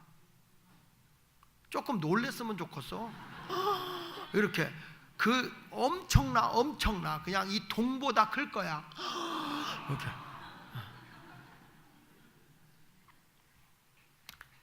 여러분 모두가 하나님의 은혜 속에 이런 멋있는 삶을 살아가시길 주의 이름으로 축원합니다. 그 다음에 5번째, 지혜의 원리야. 지혜. 따라합시다. 지혜의 기둥. 크게 지혜의 기둥. 지혜가 뭐냐? 상대방의 마음을 들어줄 수 있는 게 지혜라는 거예요. 솔로몬이 그러잖아요. 솔로몬 지혜를 달라. 열왕기상 3장 9절에 보면요, 좀 찾아줄 수 있으면 좋겠어요. 열왕기상 3장 9절에 보면 솔로몬이 이런 말을 해요. 자, 같이 읽어봅시다. 열왕기상 3장 9절. 자, 시작. 누가 주의 이 많은 백성을 재판할 수 있으리오리까? 듣는 마음을 종에게 주사 주의 백성을 재판하여 선악을 분별하게 합시다. 그러니까 솔로몬이 지혜를 달라고 기도하잖아요. 그 지혜가 뭐냐면 듣는 마음이에요. 그러니까 누가 얘기할 때 그냥 말을 듣는 게 아니라 그 사람의 마음을 들어줄 수 있어야 된다는 거죠. 이거를 우리가 요즘 말로 얘기하면 경청이라고 그래. 경청. 사람의 말을 들을 수 있는 것. 우리는 건성으로 들어. 애가 옆에서 뭐라고 얘기하면 여자분들 막 설거지하면서 이 물소리 때문에 들리지도 않아. 엄마 이거 이렇게 그러면 듣지도 않고 알았어 그래요. 무슨 말 했는지도 모르고. 나중에 애가 와서 엄마는 왜 내 말 안 들어? 그러잖아. 그 말은 뭐냐면 내 마음을 지금 못 알아준다는 거예요. 이 아버지들이 자식들한테 제일 못하는 게 뭐냐면 이 그들의 마음, 경청을 못해. 경청. 아들이 무슨 얘기를 하잖아? 그러면 아버지는 딱 자기 마음에 딱 카테고리를 쳐놓고 애를 설득시켜. 걔가 이렇게 어떤 안을 제시하면 그거 좋겠다, 그렇게 해봐라 이러면 좋은데 내가 뭘 알아? 그래가지고 무시해버리고 그냥 아버지가 설득을 해버려. 그러니까 아버지하고는 뭐가 안 돼? 대화가 안 돼. 그게 뭐냐면 경청이 안 되는 경청. 대화가 안 된다면 아버지가 듣지를 않는다는 거예요. 듣지를 않는다는 거예요. 딱 얘기할 때 뭐라고 얘기하면 딱 멈춰서 하던 일을 멈추고 눈을 마주보면서 뭐라고 그랬니? 아 그래? 그거 좋은 생각인데? 근데 너 생각은 그런데 내 생각은 이렇게 하면 어떨까? 그 마음을 들어줄 수 있어야 된다는 거예요. 마음. 근데 요즘에 보면 부모님들, 애들이 갈등이 많이 생기고 문제가 많이 생기는 사람들 보면 뭐가 있냐면 경청이 안 돼. 경청. 듣는 마음이 없어요. 그러니까 아이들을 실패하게 만드는 거예요. 좀 며칠 전에 한 달 전이네. 한 달 전인데 이제 누가 왔냐면 이제 그 어느 동에 부시장이야. 부시장. 어느 시의 부시장이고 그 엄마가 대학 교수야. 근데 외동딸이에요. 외동딸. 근데 외동딸이 미쳐서 온 거야. 우리 교회를 미쳐서 왔어. 근데 왜 미쳤는가? 얘가 답답하다고 집에 있는 건 다 뜯어서 제껴치고 막 난리를 치는 거예요. 그래서 이 사람을 만나가지고 이제 우리가 하나하나 그 아이를 이렇게 치유를 해나가는데, 상담하면서 치유하고 기도를 하는데, 알고 보니까 아버지는 부시장이잖아. 그러니까 권위적이야. 그냥 애한테 뭐라 하면 이렇게 저렇게 명령조야. 엄마는 대학 교수잖아요. 그냥 교육적이야. 가르치는 거야. 이렇게 저렇게. 그러다가 엄마 아버지의 그 분량에 못 미치면 막 책망을 하는 거야. 얘는 나름대로 자기가 하고 싶은 게 뭐냐면 인류 요리사야. 요리사가 되고 싶어서 요리하는 게 이렇게 취미가 있고 대단해요. 근데 얘는 엄마 아버지한테 그 얘기를 한 거야. 나는 요리를 하고 싶다. 근데 엄마는 뭘 시켰냐면 바이올린을 시킨 거예요. 그러니까 맨날 엄마가 끌고 다니면서 강제로 그걸 시켰는데 얘는 그게 고문이요, 고문. 그냥 엄마한테 계속 얘기하고 아버지한테 얘기해도 안 맥히는 거야, 이게. 그러니까 얘가 그 다음부터 어느 순간부터 얘가 사람 기피증이 생기기 시작하더니 바이올린도 부셔버리더니 방에 콱 박혀서 나오지 않는 우울증에 완전히 사로잡히다가 우울증이 심해져 가지고 정신병이 된 거예요. 이거를 딱 얘기를 듣고 저희 이제 그 훈련, 그 인격 훈련 시키는 게 있어요. 인격 훈련 시키는 게. 인격 훈련 시키는 그 훈련 프로그램에 이 교수하고 그 아버지를 불러다 놓고 훈련을 시키다가 이분들이 어디서 깨져버리냐면 이 듣는 마음, 경청, 여기서 깨진 거야. 근데 이 엄마 아버지가 펑펑 울면서 변화가 일어나기 시작하고 애하고 대화가 되기 시작한 거예요. 한 달 만에 깨끗이 나가지고, 얘가 요리하는 걸 좋아하잖아요. 그래가지고 얘가 어린이집 요리사로 취직을 한 거야. 그래가지고 월급 받았다고 며칠 전에 밥 사줬어. 밥 사줬어. 우리 아이들이 대부분 문제고 산만하고 막 이런 아이들, 자신감이 없는 아이들이 왜 그러냐면 엄마 아버지가 아이들의 마음을 들어줄 수 있는 지혜가 없어. 지혜가 뭐냐면 듣는 마음이야. 경청하는 마음. 마음을 들어줄 수 있어야 돼. 지금 우리 아이들, 저는 많은 상담을 지금 하고 있는데 그 아이들을 만나보면서 제가 느끼는 게 뭐냐면 전부 다 99%가 부모의 문제야. 아이들의 문제가 있는 게 아니라 부모들에게 문제가 있는 거예요. 그렇게 잘 들어줘 보세요. 애들 하루아침에 달라집니다. 조금만 격려해 보세요. 얘들이요, 자식이 기업이라고 얘들이 앞으로 우리 가정을 크게 일으키게 되잖아. 전에 책을 읽을 때 보니까 이런 얘기가 나와. 아버지를 자식이 논리적으로 싸워서 이기면 아버지보다 큰 인물 되고, 아버지가 윽박져서 대가리에 피도 안 말린 놈이 뭐라라 가만히 자빠있으면 지켜, 그러면 얘는 평생 가봐도 아버지보다 못한 사람이 되는 거야. 근데 지혜로운 자식은 아버지가 대가리에 피도 안 말리니 뭐라라 그러면 웃으면서 아버지 대가리에 피 말르면 죽는다 이래.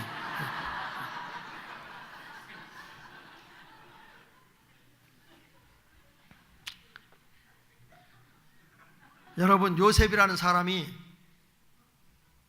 얼마나 지혜로운 사람입니까? 그러니까 요셉이라는 사람이 누구의 말을 듣냐면 꿈 얘기를, 바로왕의 꿈 얘기를 듣고 딱 상황을 판단하고 딱 제시를 하잖아요. 왜냐? 지혜가 있으니까.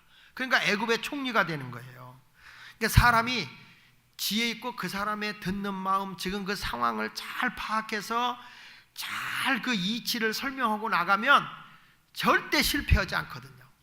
그래서 기도할 때 하나님 저에게 지혜를 주세요 이렇게 기도하는 거 중요합니다. 난 이번에 우리 이 평산교회 성도들이 절대 실패 않기를 원해요.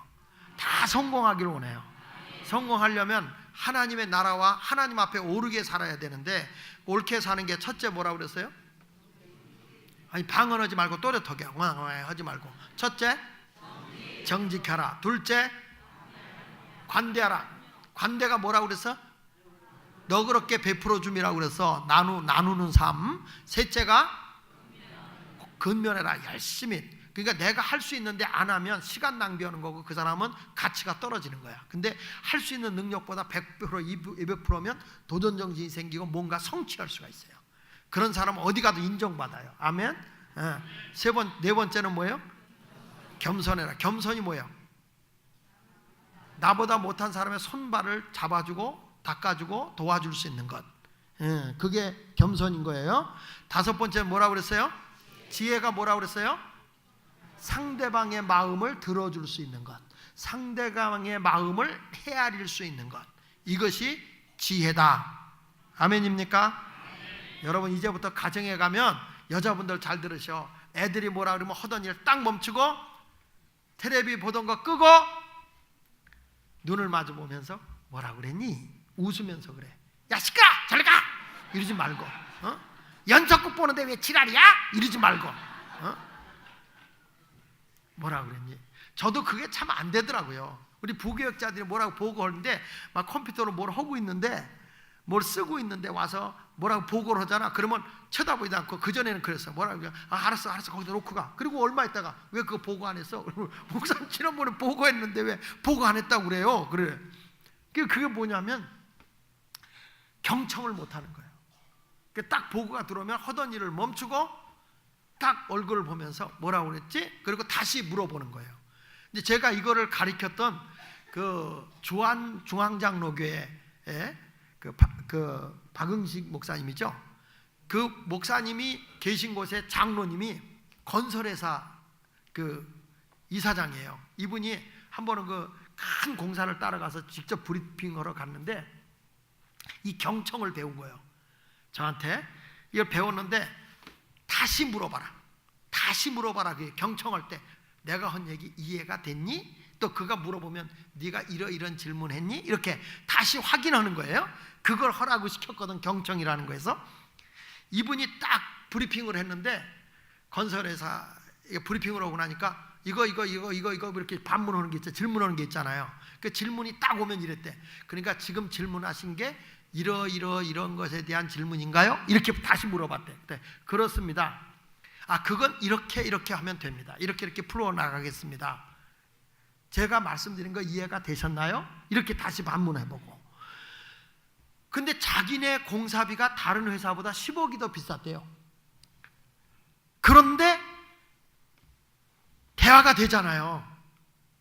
다시 질문한 걸 다시 반문해서 확실히 이해를 하고, 그 다음에 또 내가 설명한 거에 대해서 다시 확인 질문을 하고, 이렇게 충분히 이해를 시켰더니 저기는 되겠다 가지고 됐디야. 그러면서 날대로 해. 목사님, 경청만 잘해도요 공사 따요. 말귀를 못 알아들어 이 동네. 경청만 잘해도 여러분 실패하지 않아. 아멘. 덤성 넘어가지 말고. 아시겠어요? 애들 말 이제부터 잘 들어주세요. 할렐루야. 무시하면 안 돼. 애들 말 잘 들어야 돼. 부모님이 야 시끄러! 그러지 말고. 여섯 번째 뭐죠? 따라합시다. 상식의 원리. 상식이라는 건 뭐냐? 상식의 기둥. 상식이라는 거는 일반적인 사람이 다 가지고 있거나 가지고 있어야 할 지식이나 판단력이에요. 모든 사람이 다 가지고 있거나 가지고 있어야 할 지식이나 판단력, 이게 상식이야. 모든 사람이 다 알고 있는 거, 모든 사람이 봐도 다 그렇게 하는 게 옳겠다 이렇게 인정하는 거, 이게 상식이라는 거죠. 성경 고린도전서 10장 23절로 24절에 보면 이런 말이에요. 우리에게 모든 것이 가하나 모든 것이 유익한 것이 아니고 모든 것이 가하나 모든 것이 덕을 세우는 것이 아니니 누구든지 자기 유익을 구하지 말고 남의 유익을 구하라. 내가 모든 걸 할 수 있지만, 상식적으로 모든 걸 할 수 있지만 언제나 상식 다음에는 성경에 보니까 남의 유익을 위해라. 상식이라는 게. 자, 같이 한번 읽어보겠습니다. 시작. 모든 것이 가하나 모든 것이 유익한 것은 아니요 모든 것이 가하나 모든 것이 덕을 세우는 것은 아니니 누구든지 자기의 유익을 구하지 말고 남의 유익을. 그러니까 모든 사람이 보았을 때 다 가지고 있어, 다 알고 있어. 그리고 모든 사람이 봐도 그게 다 옳아. 그런데 그런 모든 것들이 나를 위해서, 나의 유익을 위해서가 아니라, 상식적인 삶이라는 것은, 그리스도인의 상식이라는 것은 남의 유익을 위한 상식이 돼야 된다는 거예요. 자, 여러분, 상식적인 일을 하지 않을 때, 우리가 요즘에 이런 얘기잖아요. 갑질한다고. 갑질. 상식적인 일을 하지 않을 때 갑질한다 그런 거예요. 사람이 상식이라는 게 굉장히 중요하거든요. 어디 가서도 상식적인 게. 우리나라에 매스컴에 나왔는데 근래 얘기를 제가 하는 거예요. 총각내 야채가게라는 책을 낸 사람이 이영석이라는 분이야. 총각내 야채가게. 이 사람은요, 여러분 조금 놀라면 좋겠어. 야채가게에서 1년 매출액이 400억이야. 이 유명한 야채가게, 총각내 야채 장사를 해서 400억을 매매를 한다? 이건요, 매출액이 400억이다. 대단한 거거든요. 근데 이분이 원래 어떤 사람이냐면, 이영석이라는 분이 게임 회사의 사원이었어요. 게임 회사. 이벤트 회사에 이제 이렇게 사원이었는데, 자기가 이벤트를 만들어 가지고 위에다 올리면 위에 사람이 막 뭐라고 욕을 하고, 이걸 계획서라고 내냐고 막 그런데, 그리고 빠꾸를 시킨대요. 근데 얼마 있다 보면 그 계획서를 그 위에 있는 선배가 자기 걸 만들어서 올려버리는 거예요. 그래가지고 이영석이라는 대표가 열받아 가지고 사표를 내고 나와 가지고, 이거 큰일 났어. 사표는 냈지만 어디를 갈까 하다가 한강 뚝방을 갔다네. 한강 뚝방을 갔더니 그 트럭에다가 오징어를 넣고 오징어를 파는 사람이 있어. 오징어 을릉도에서는 오징어를 팔고 있더래요. 근데 자기가 볼 때는 그 오징어를 들고 다니며 팔면 더 쉬울 텐데 오는 사람한테 파니까 한강변에서 너무 안 됐대래요. 그래서 자기가 그랬대. 아저씨, 이 오징어를 내가 사가지고 팔고 다녀도 돼? 그랬대. 그러니까 그러라고. 그러면 그 5만 원치만 줘봐요. 5만 원치 내가 팔고 다녀도 되지? 예, 괜찮대요. 5만 원치를 샀어. 5만 원치를 사가지고, 근데 오징어에 대해서 내가 뭘 알아야 팔 거 아니냐. 어느 오징어가 좋은 건지 얘기를 해라. 그랬더니 이분이 이더래. 이게 멀리서 잡아갖고 언양어선에 태워가지고 이게 얼려가지고 죽은 걸 갖고 와서 말린 거는 뿌옇다는 거야, 오징어가. 그런데 바로 산 거를 잡아가지고 와서 얼리지 않고 그냥 말려버리면 투명하다는 거야. 이게 을릉도에서 갖고 온 거, 이게 투명한 거는 뭐냐면 산 거를 바로 말린 거라는 거야. 그래서 이게 투명하다. 이게 을릉도에서 온 오징어다. 이게 그래서 맛있는 거다. 얘기를 하더래. 알았습니다. 이 사람이 그 들고 다니는 이벤트 회사의 달인이었으니까 들고 다니면서 파는 거야. 자, 지금 방금 을릉도에서 대한항공 타고 온 오징어, 팔짝팔짝 뛰면서 온 대한항공 타고 온 오징어가 왔어요. 오징어가 왔어요. 잡숴봐요. 그러면서 그러니까 사람들이 이거 진짜 대한항공 타고 온 거예요? 여러분, 무슨 을릉도에 대한항공 비행기가 갑니까? 그러니까 이 사람이 웃으면서, 예, 대한항공 타고 오다가 다시 아시아나로 갈아타고 왔죠. 이러면서, 그런데 30분 만에 5만 원어치를 다 파는데 10만 원이 된 거야. 야, 이거 괜찮네. 그리고 트럭 운전사한테 가서 10만 원치 주세요. 그 10만 원치를 사갖고 다니면서 팔아가고 보니까 금방 20만 원이 되는 거야. 야, 이거 괜찮네. 그래서 이 사람이 그 뒤부터 과일 장사를 하기 시작해. 트럭에다 싣고 뺨을 맞아가면서 텃세 하는 사람들 있잖아. 아파트에 가서 야채를 갖고 다니면 좋은 야채만 파는데 시간대 안 팔려도 시간대, 일정한 시간대에 거기 가서 놓고 파는 거예요. 안 팔리면 또 지나가. 그 시간대 되면 항상 있게 이 사람이 열심히 파는 거예요. 하루는요, 바나나를 파는데 이 바나나가 한 트럭을 산 거예요. 한 트럭. 이걸 자기가 팔려니까 늘 팔 능력이 안 돼. 어떻게 팠냐? 청계천에 가가지고 원숭이 새끼 한 마리를 산 거야. 원숭이 새끼 한 마리를 사가지고 그 트럭 위에다가 딱 놓은 거예요. 그리고 나서는 그 아파트에 들어가서 원숭이가 딱 놓으니까 애들이 원수 구경으로 나오는 거 아니에요? 이 원숭이한테 바나나를 주면서 하는 말이, 맛없는 바나나는 이 원숭이도 안 먹노. 원숭이도 안 먹어. 이 바나나는 너무 맛있어. 얘들아, 원숭이 먹는 바나나 맛있는 바나나야. 빨리 엄마 할머니 모시고 와. 그리고 이거 바나나. 그래가지고 애들이 원숭이 구경하고 싶어서 들어가서 할머니, 엄마 다 끌고 와서 바나나 사줘. 바나나 사줘. 그래가지고 애들이 바나나 원숭이 주고 막 거냈는데 금방 한 트럭이 없어졌어. 장사는 그냥 하는 게 아니야. 이 사람은 그렇게 해가지고 야채도 좋은 거라죠. 프랜차이즈도 차리고 막. 그래서 이 사람을 뭐라고 별명이 붙였냐면 장사의 신이다. 장사의 신이다. 이렇게 붙여진 사람이 이영석이라는 대표예요. 근데 요즘에 이분이 되게 욕을 먹어요. 왜 그러냐? 상식의 원리를 무너뜨린 거야. 이게 체인점에다가 상납금을 받고 제대로 안 한다고 막 욕을 하고 때린 것이 뉴스에 보도가 된 거예요. 이 사람이 상식적이지 못하다, 상납금을 요구하고 욕과 폭력을 행사했다. 그래가지고 이 사람이 공개적으로 사과를 하고요. 그러고 나니까 이 총각내 야채 가게 이미지가 많이 나빠졌어. 장사가 덜 돼. 여러분, 왜 내가 이 말을 하냐면, 사람이 잘 나갈 때도 자기가 괜찮은 사람이라는 이런 교만에 사로잡히면 안 돼. 모든 사람이 다 이해하고 모든 사람이 참 저분은 정말 특이하신 분이다라고 이렇게 판단할 수 있는 그 상식적인 사람이 돼야지. 상식의 반대가 몰상식 아닙니까? 몰상식. 몰상식한 사람이 되면 어디 가도 인정을 못 받고 성공할 수가 없는 거예요. 하나님을 믿는 사람은 어딜 가도 참 그분 참 매너 있고 굉장히 상식적이야. 여러분 표정 보니까 목사님도 상식적으로 좀 설교하시오 하는 표정 같아요. 좀 길게 하지 말고 짧게 하시오 그런 것 같아요. 자, 마지막으로 하나 더 할게. 절제의 기둥입니다. 절제. 따라합시다. 절제. 고린도전서 9장 25절에 보면 이기기를 다투는 자마다 모든 일에 절제한다 그랬어요. 내가 어디 가서 승리하고 성공하기를 원한다. 그럼 뭐 하는 사람이 되냐? 절제할 수 있어야 된다. 절제가 뭐냐? 정도를 넘지 않도록 알맞게 조절하거나 제어하는 것이다. 흔히 우리는 얘기하잖아요. 절제가 뭐냐 그랬을 때 브레이크와 같은 거다. 제동하는 것과 같은 것이다. 한번 따라합시다. 정도를 넘지 않도록. 다시 크게. 정도를 넘지 않도록 알맞게 조절하거나 제어하는 것. 그런데 우리 기독교인들에게서 가장 성공하기 위해서 절제해야 될 게 뭐냐면 언어의 절제입니다. 언어, 말.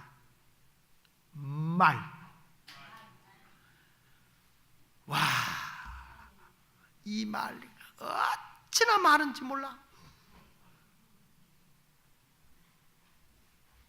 여러분, 사람이 분노가 일어날 때도 언어는 절제해야 돼. 사람이 화가 나면 막말하는 사람이 있거든요. 저는 교인들이 참 교회 와서 기도도 잘하고 해서 화가 나도 막말은 안 하는 줄 알았어. 어느 날 보니까 교회 중직자가 화가 나니까요 손오공이 날아다녀. 이 팔개 저 팔개 쌍팔개 개팔개가 막 날아다녀. 그냥 이거는 아직도 옛사람의 구습을 벗어버리지 못한 거예요. 여러분, 우리가요 어떤 것을 표현할 때 이 절제라는 걸 제가 얘기해요. 내가 인생을 성공하려면, 잘 들으세요. 인생을 성공하려면 이 얘기를 하는데, 예를 들어서 물을 하나 팔려고 그래. 물을 팔러 왔는데, 물을 팔러 온 사람이 이 물을 설명을 하려고 그러는데 한 30분만 들어주세요. 그러면 들어주겠어요? 들어주겠어? 미쳤어? 안 들어요. 적어도 내가 1분 안에 이 사람을 설득시킬 수 있어야 돼. 1분 안에 그 사람의 호기심을 불어넣을 수 있어야 그게 비즈니스 하는 거예요. 장사할 수 있는 거예요. 말은 많이 하는데 무슨 얘기하는지 모르겠어. 이게 아니라는 거죠. 1분. 저는 우리 교회에서 소그룹 하잖아요. 소그룹에서 얘기할 때 딱 자기 얘기를 1분만 하게. 1분. 남의 얘기하지 마라. 다른 얘기하지 마라. 내 얘기만 해라. 내 얘기. 오늘 이 말씀에서 나는 이러이러한 걸 깨달았다. 난 이렇게 살겠다. 1분. 왜 그걸 훈련하는지 아세요? 1분을 딱 하니까요, 재밌는 게 뭐냐면 남의 얘기할 시간이 없어. 남을 끌어들여서 누구 얘기할 시간이 없어. 내 얘기만 해야 돼. 이런 훈련을 제가 시켜요. 라운드 테이블이라고 이런 걸 훈련시켜요. 인격 개발 훈련이에요. 인격 개발 훈련. 그러니까 교인들이요, 처음에는 되게 힘들어해요. 지금은 1분 안에 자기 의사를 표현하는 걸 가르쳐 놓으니까 아주 장사들을 잘해요. 자, 오늘 내가 이 7가지를 여러분에게 지금 얘기를 했습니다. 7가지를 얘기했는데, 이것을 누가 제일 먼저 이거를 깨우쳐 준 거냐면, 미국에 그 오하이오 클리블랜드 지역에 가면 베를린이라는 지역이 있어요. 베를린. 그 베를린 지역에 목사님 한 분이 계신데 잔 슈락이라는 목사님이에요. 그 잔 슈락이라는 목사님이 지금은 세상을 뜨셨습니다. 세상을 뜨셨는데, 이분이 교회를 하는데 사업에 실패한 남자들 6명이 온 거예요. 6명이 딱 와서 보니까 아무것도 할 수 있는 게 없고, 완전히 그 사람이 이렇게 표현해서 넝마였다. 넝마. 뭘 주워서 먹는 사람들과 같았다. 닥치면 하고 실패하면 그만하고 이런 식이었다. 그래서 이 사람들 놓고 하나님의 나라와 하나님의 의를 위해서 살아야 된다, 너희가. 그러기 위해서 7가지 기둥을 세워라. 인생은 7가지 기둥을 세워야 너희가 성공하는 거다. 그래서 7가지를 가르쳐서, 첫째, 시작. 둘째, 셋째, 넷째, 다섯째, 여섯째, 7째, 절제. 요 7가지. 7가지의 기둥을 가르쳐 이렇게 살아라. 그러면 무엇을 먹을까 입을까 마실까 걱정하지 않아도 하나님이 역사하신다. 자, 이 6명이요, 오케이, 다 1000불씩 걷자 우리. 그리고 사업하자. 가지고 1000불을 걷어가지고 100만 원이자 100만 원씩 6명이 600만 원 가지고 미니 머찬트라는 광고 대행회사를 차려요. 이게 무슨 얘기냐면, 잡지를 만들어서 이 집에 물건 파는데 이 물건을 광고를 해줘요. 팔리면 광고비를 내는 거야. 안 팔리면 안 줘도 돼. 광고를 대행해 주는 거예요. 자, 이 사람들이 정직하게 하는 거예요. 열심히 하는 거예요. 이게요, 얼마나 잘 되는지 나중에 뭐라고 이 사람들이 얘기했냐면, 이유는 모르겠다. 왜 이것이 잘 됐는지 우린 이유는 모르겠다. 그런데 하나님께서 우리를 수직 상승시키더라, 사업을. 그러니까 미국 전역을 다 장악해, 이 광고 대행 회사가. 그리고 나서 이 회사가 커지니까 이걸 팔았어. 비싸게 팔고 6명이 나눴어요. 나눠가지고 자기 사업을 하기 시작했어. 이분들이 사업을 했는데 이유는 모르는데 그의 나라와 그의 의를 위해서 살았더니 하나님께서 사업을 어마어마하게 성공시키는데, 지금의 미국의 큰 재벌들이에요. 이분들이 지금 현존에 살아있는 분들이에요.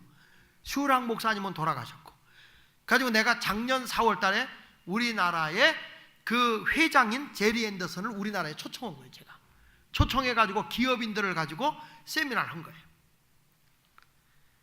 우리나라 CBMC인가요? 기독교 실업인에 갔는데 정신이 이 사람들하고는 전혀 달라.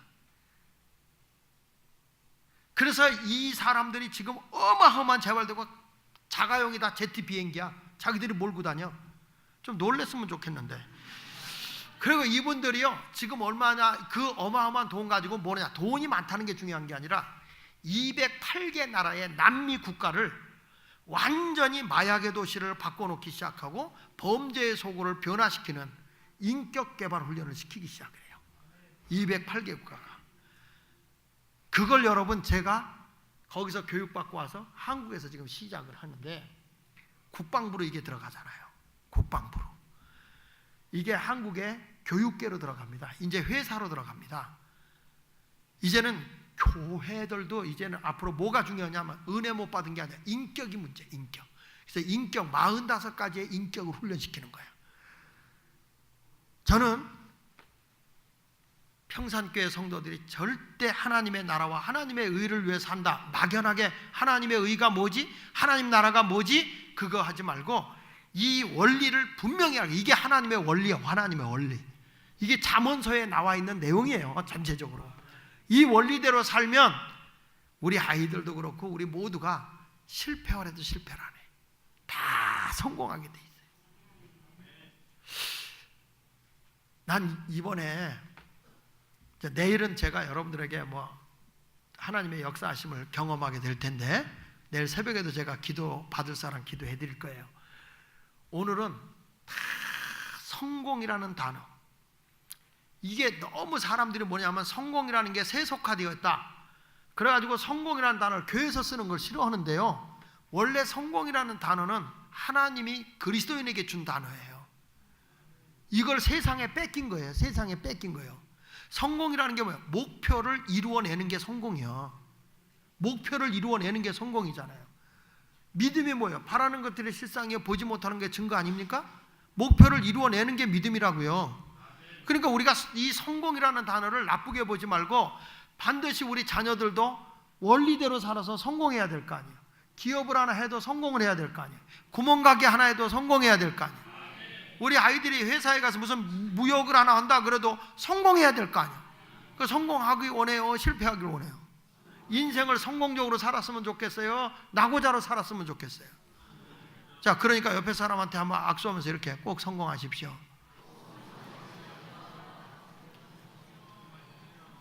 다시 한번 따라합시다. 하나님이 보시기에 올바르게 사십시오. 그게 오늘 성공의 7가지 기둥이다.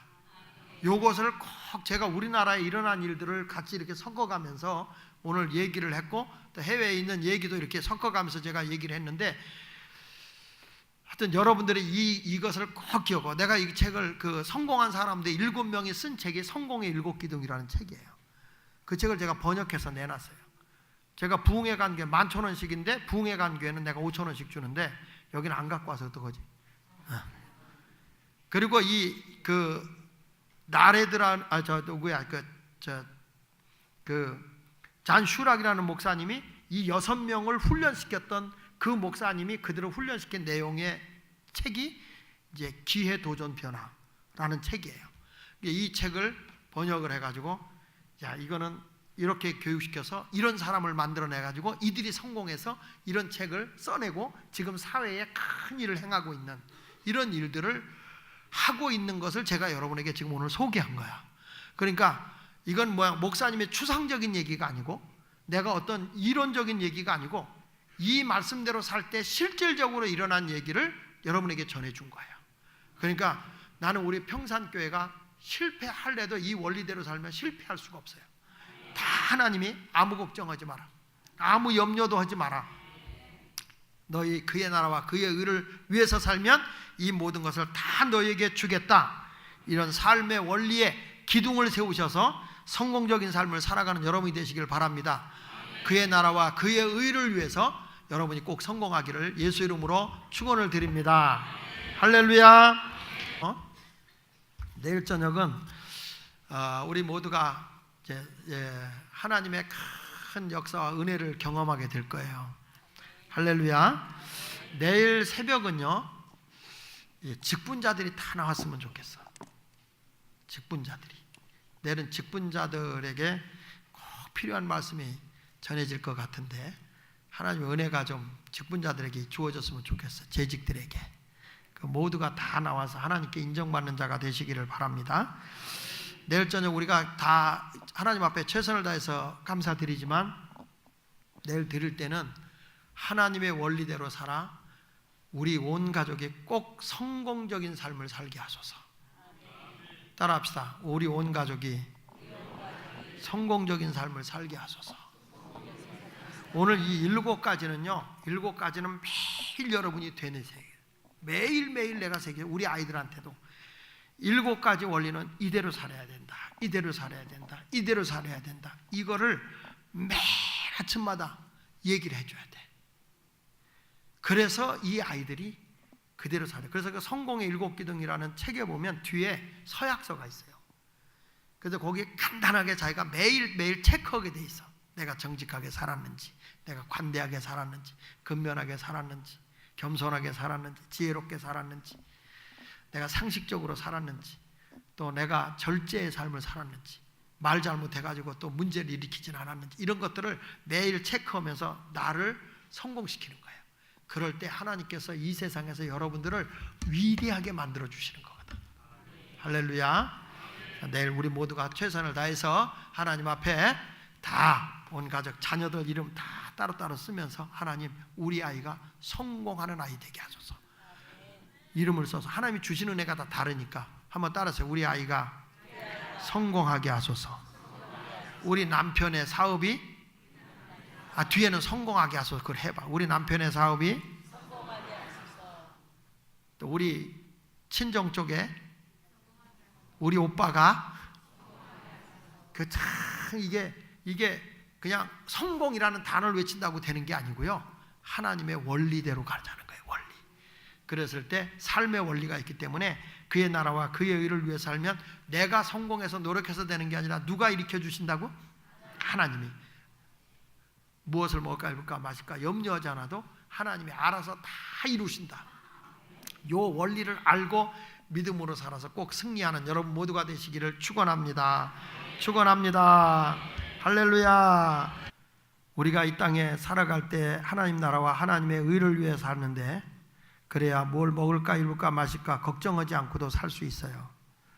오늘 말씀을 비춰볼 때 내가 뭐가 부족하는지 하나님 앞에 고백을 할 수 있는 시간이 되기를 바랍니다.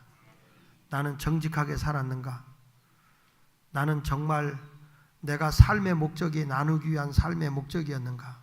베풀기 위한 삶의 목적이었는가? 관대함이죠.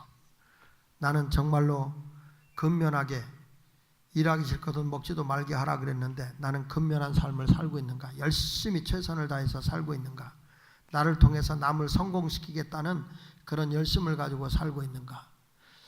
그리고 나는 겸손하여 약한 자, 소외당한 자의 손발을 잡아줄 수 있는 마음을 갖고 있는가? 그리고 나는 지혜롭게 남의 마음을, 상대방의 마음을 읽어줄 수 있고 헤아릴 수 있는가? 그리고 나는 상식적인 삶을 살았는가? 아니면 비상식적인 삶을 살았는가? 나는 절제의 언어를 사용하고 있는가? 함부로 말하진 않았는가?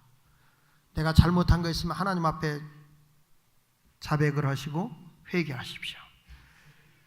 내가 어디서 잘못돼서 이렇게 하나님께서 무엇을 먹을까 마실까 입을까 염려 걱정하지 않아도 준다고 했는데 내가 그의 나라와 하나님 앞에 옳은 일을 하지 못한 것 자복하고 회개하는 시간이 되기를 바랍니다. 오늘부터 내 인생이 바뀌어진다면 하나님은 여러분을 반드시 성공의 기둥 위에 세워줄 것입니다. 하나님, 내 삶의 원리를 알았습니다. 이 말씀에 의하여 성공적인 삶을 살게 하여 주옵소서. 가슴에 손을 대십시오. 살아계신 하나님 아버지, 하나님은 죽이기도 하고 살리기도 하고 높이기도 하고 낮추기도 하고 부하기도 하고 가난하기도 하십니다. 우리가 하나님의 원리와 하나님의 원칙대로 살아야 될 존재들입니다. 그의 나라와 그의 의를 위해 살아야 할 존재들인데 하나님 앞에 올바르게 서 있지 못한 나를 돌이켜봅니다. 이 시간 하나님, 우리가 7가지 인생의 기둥을 세워야 할 것이 무엇인지를 알았사오니 그의 나라와 그의 의를 위해 바르게 살기로 결단한다면 하나님께서는 우리를 실패자가 아니라 성공자로 세워줄 수 있습니다. 너희는 아무것도 염려하지 말고 기도와 간구로 너희 구할 것을 감사함으로 아뢰라고 하신 하나님께서 너희는 먼저 그의 나라와 그의 의를 구하거라. 그리하면 너희에게 무엇이 있어야 할 줄 아시는 하나님께서 이 모든 것을 너에게 채워준다고 하셨습니다. 하나님 아버지, 오늘 말씀을 육비에 꼭 새기게 하여 주옵시고 이 말씀을 굳게 잡고 승리하며 살게 하여 주시옵소서. 나사렛 예수로 명하노니 그동안에 잘못 살아왔던 거 회개하고 용서를 구한 자들의 모든 용서를 주님이 용서했으니 나를 실패하게 하고 가난하게 하는 모든 악한 영아 예수 이름으로 떠나갈지어다. 나를 실패하게 하고 남을 넘어뜨리려고 하는 각종 질병아, 그 몸에서 떠나가라.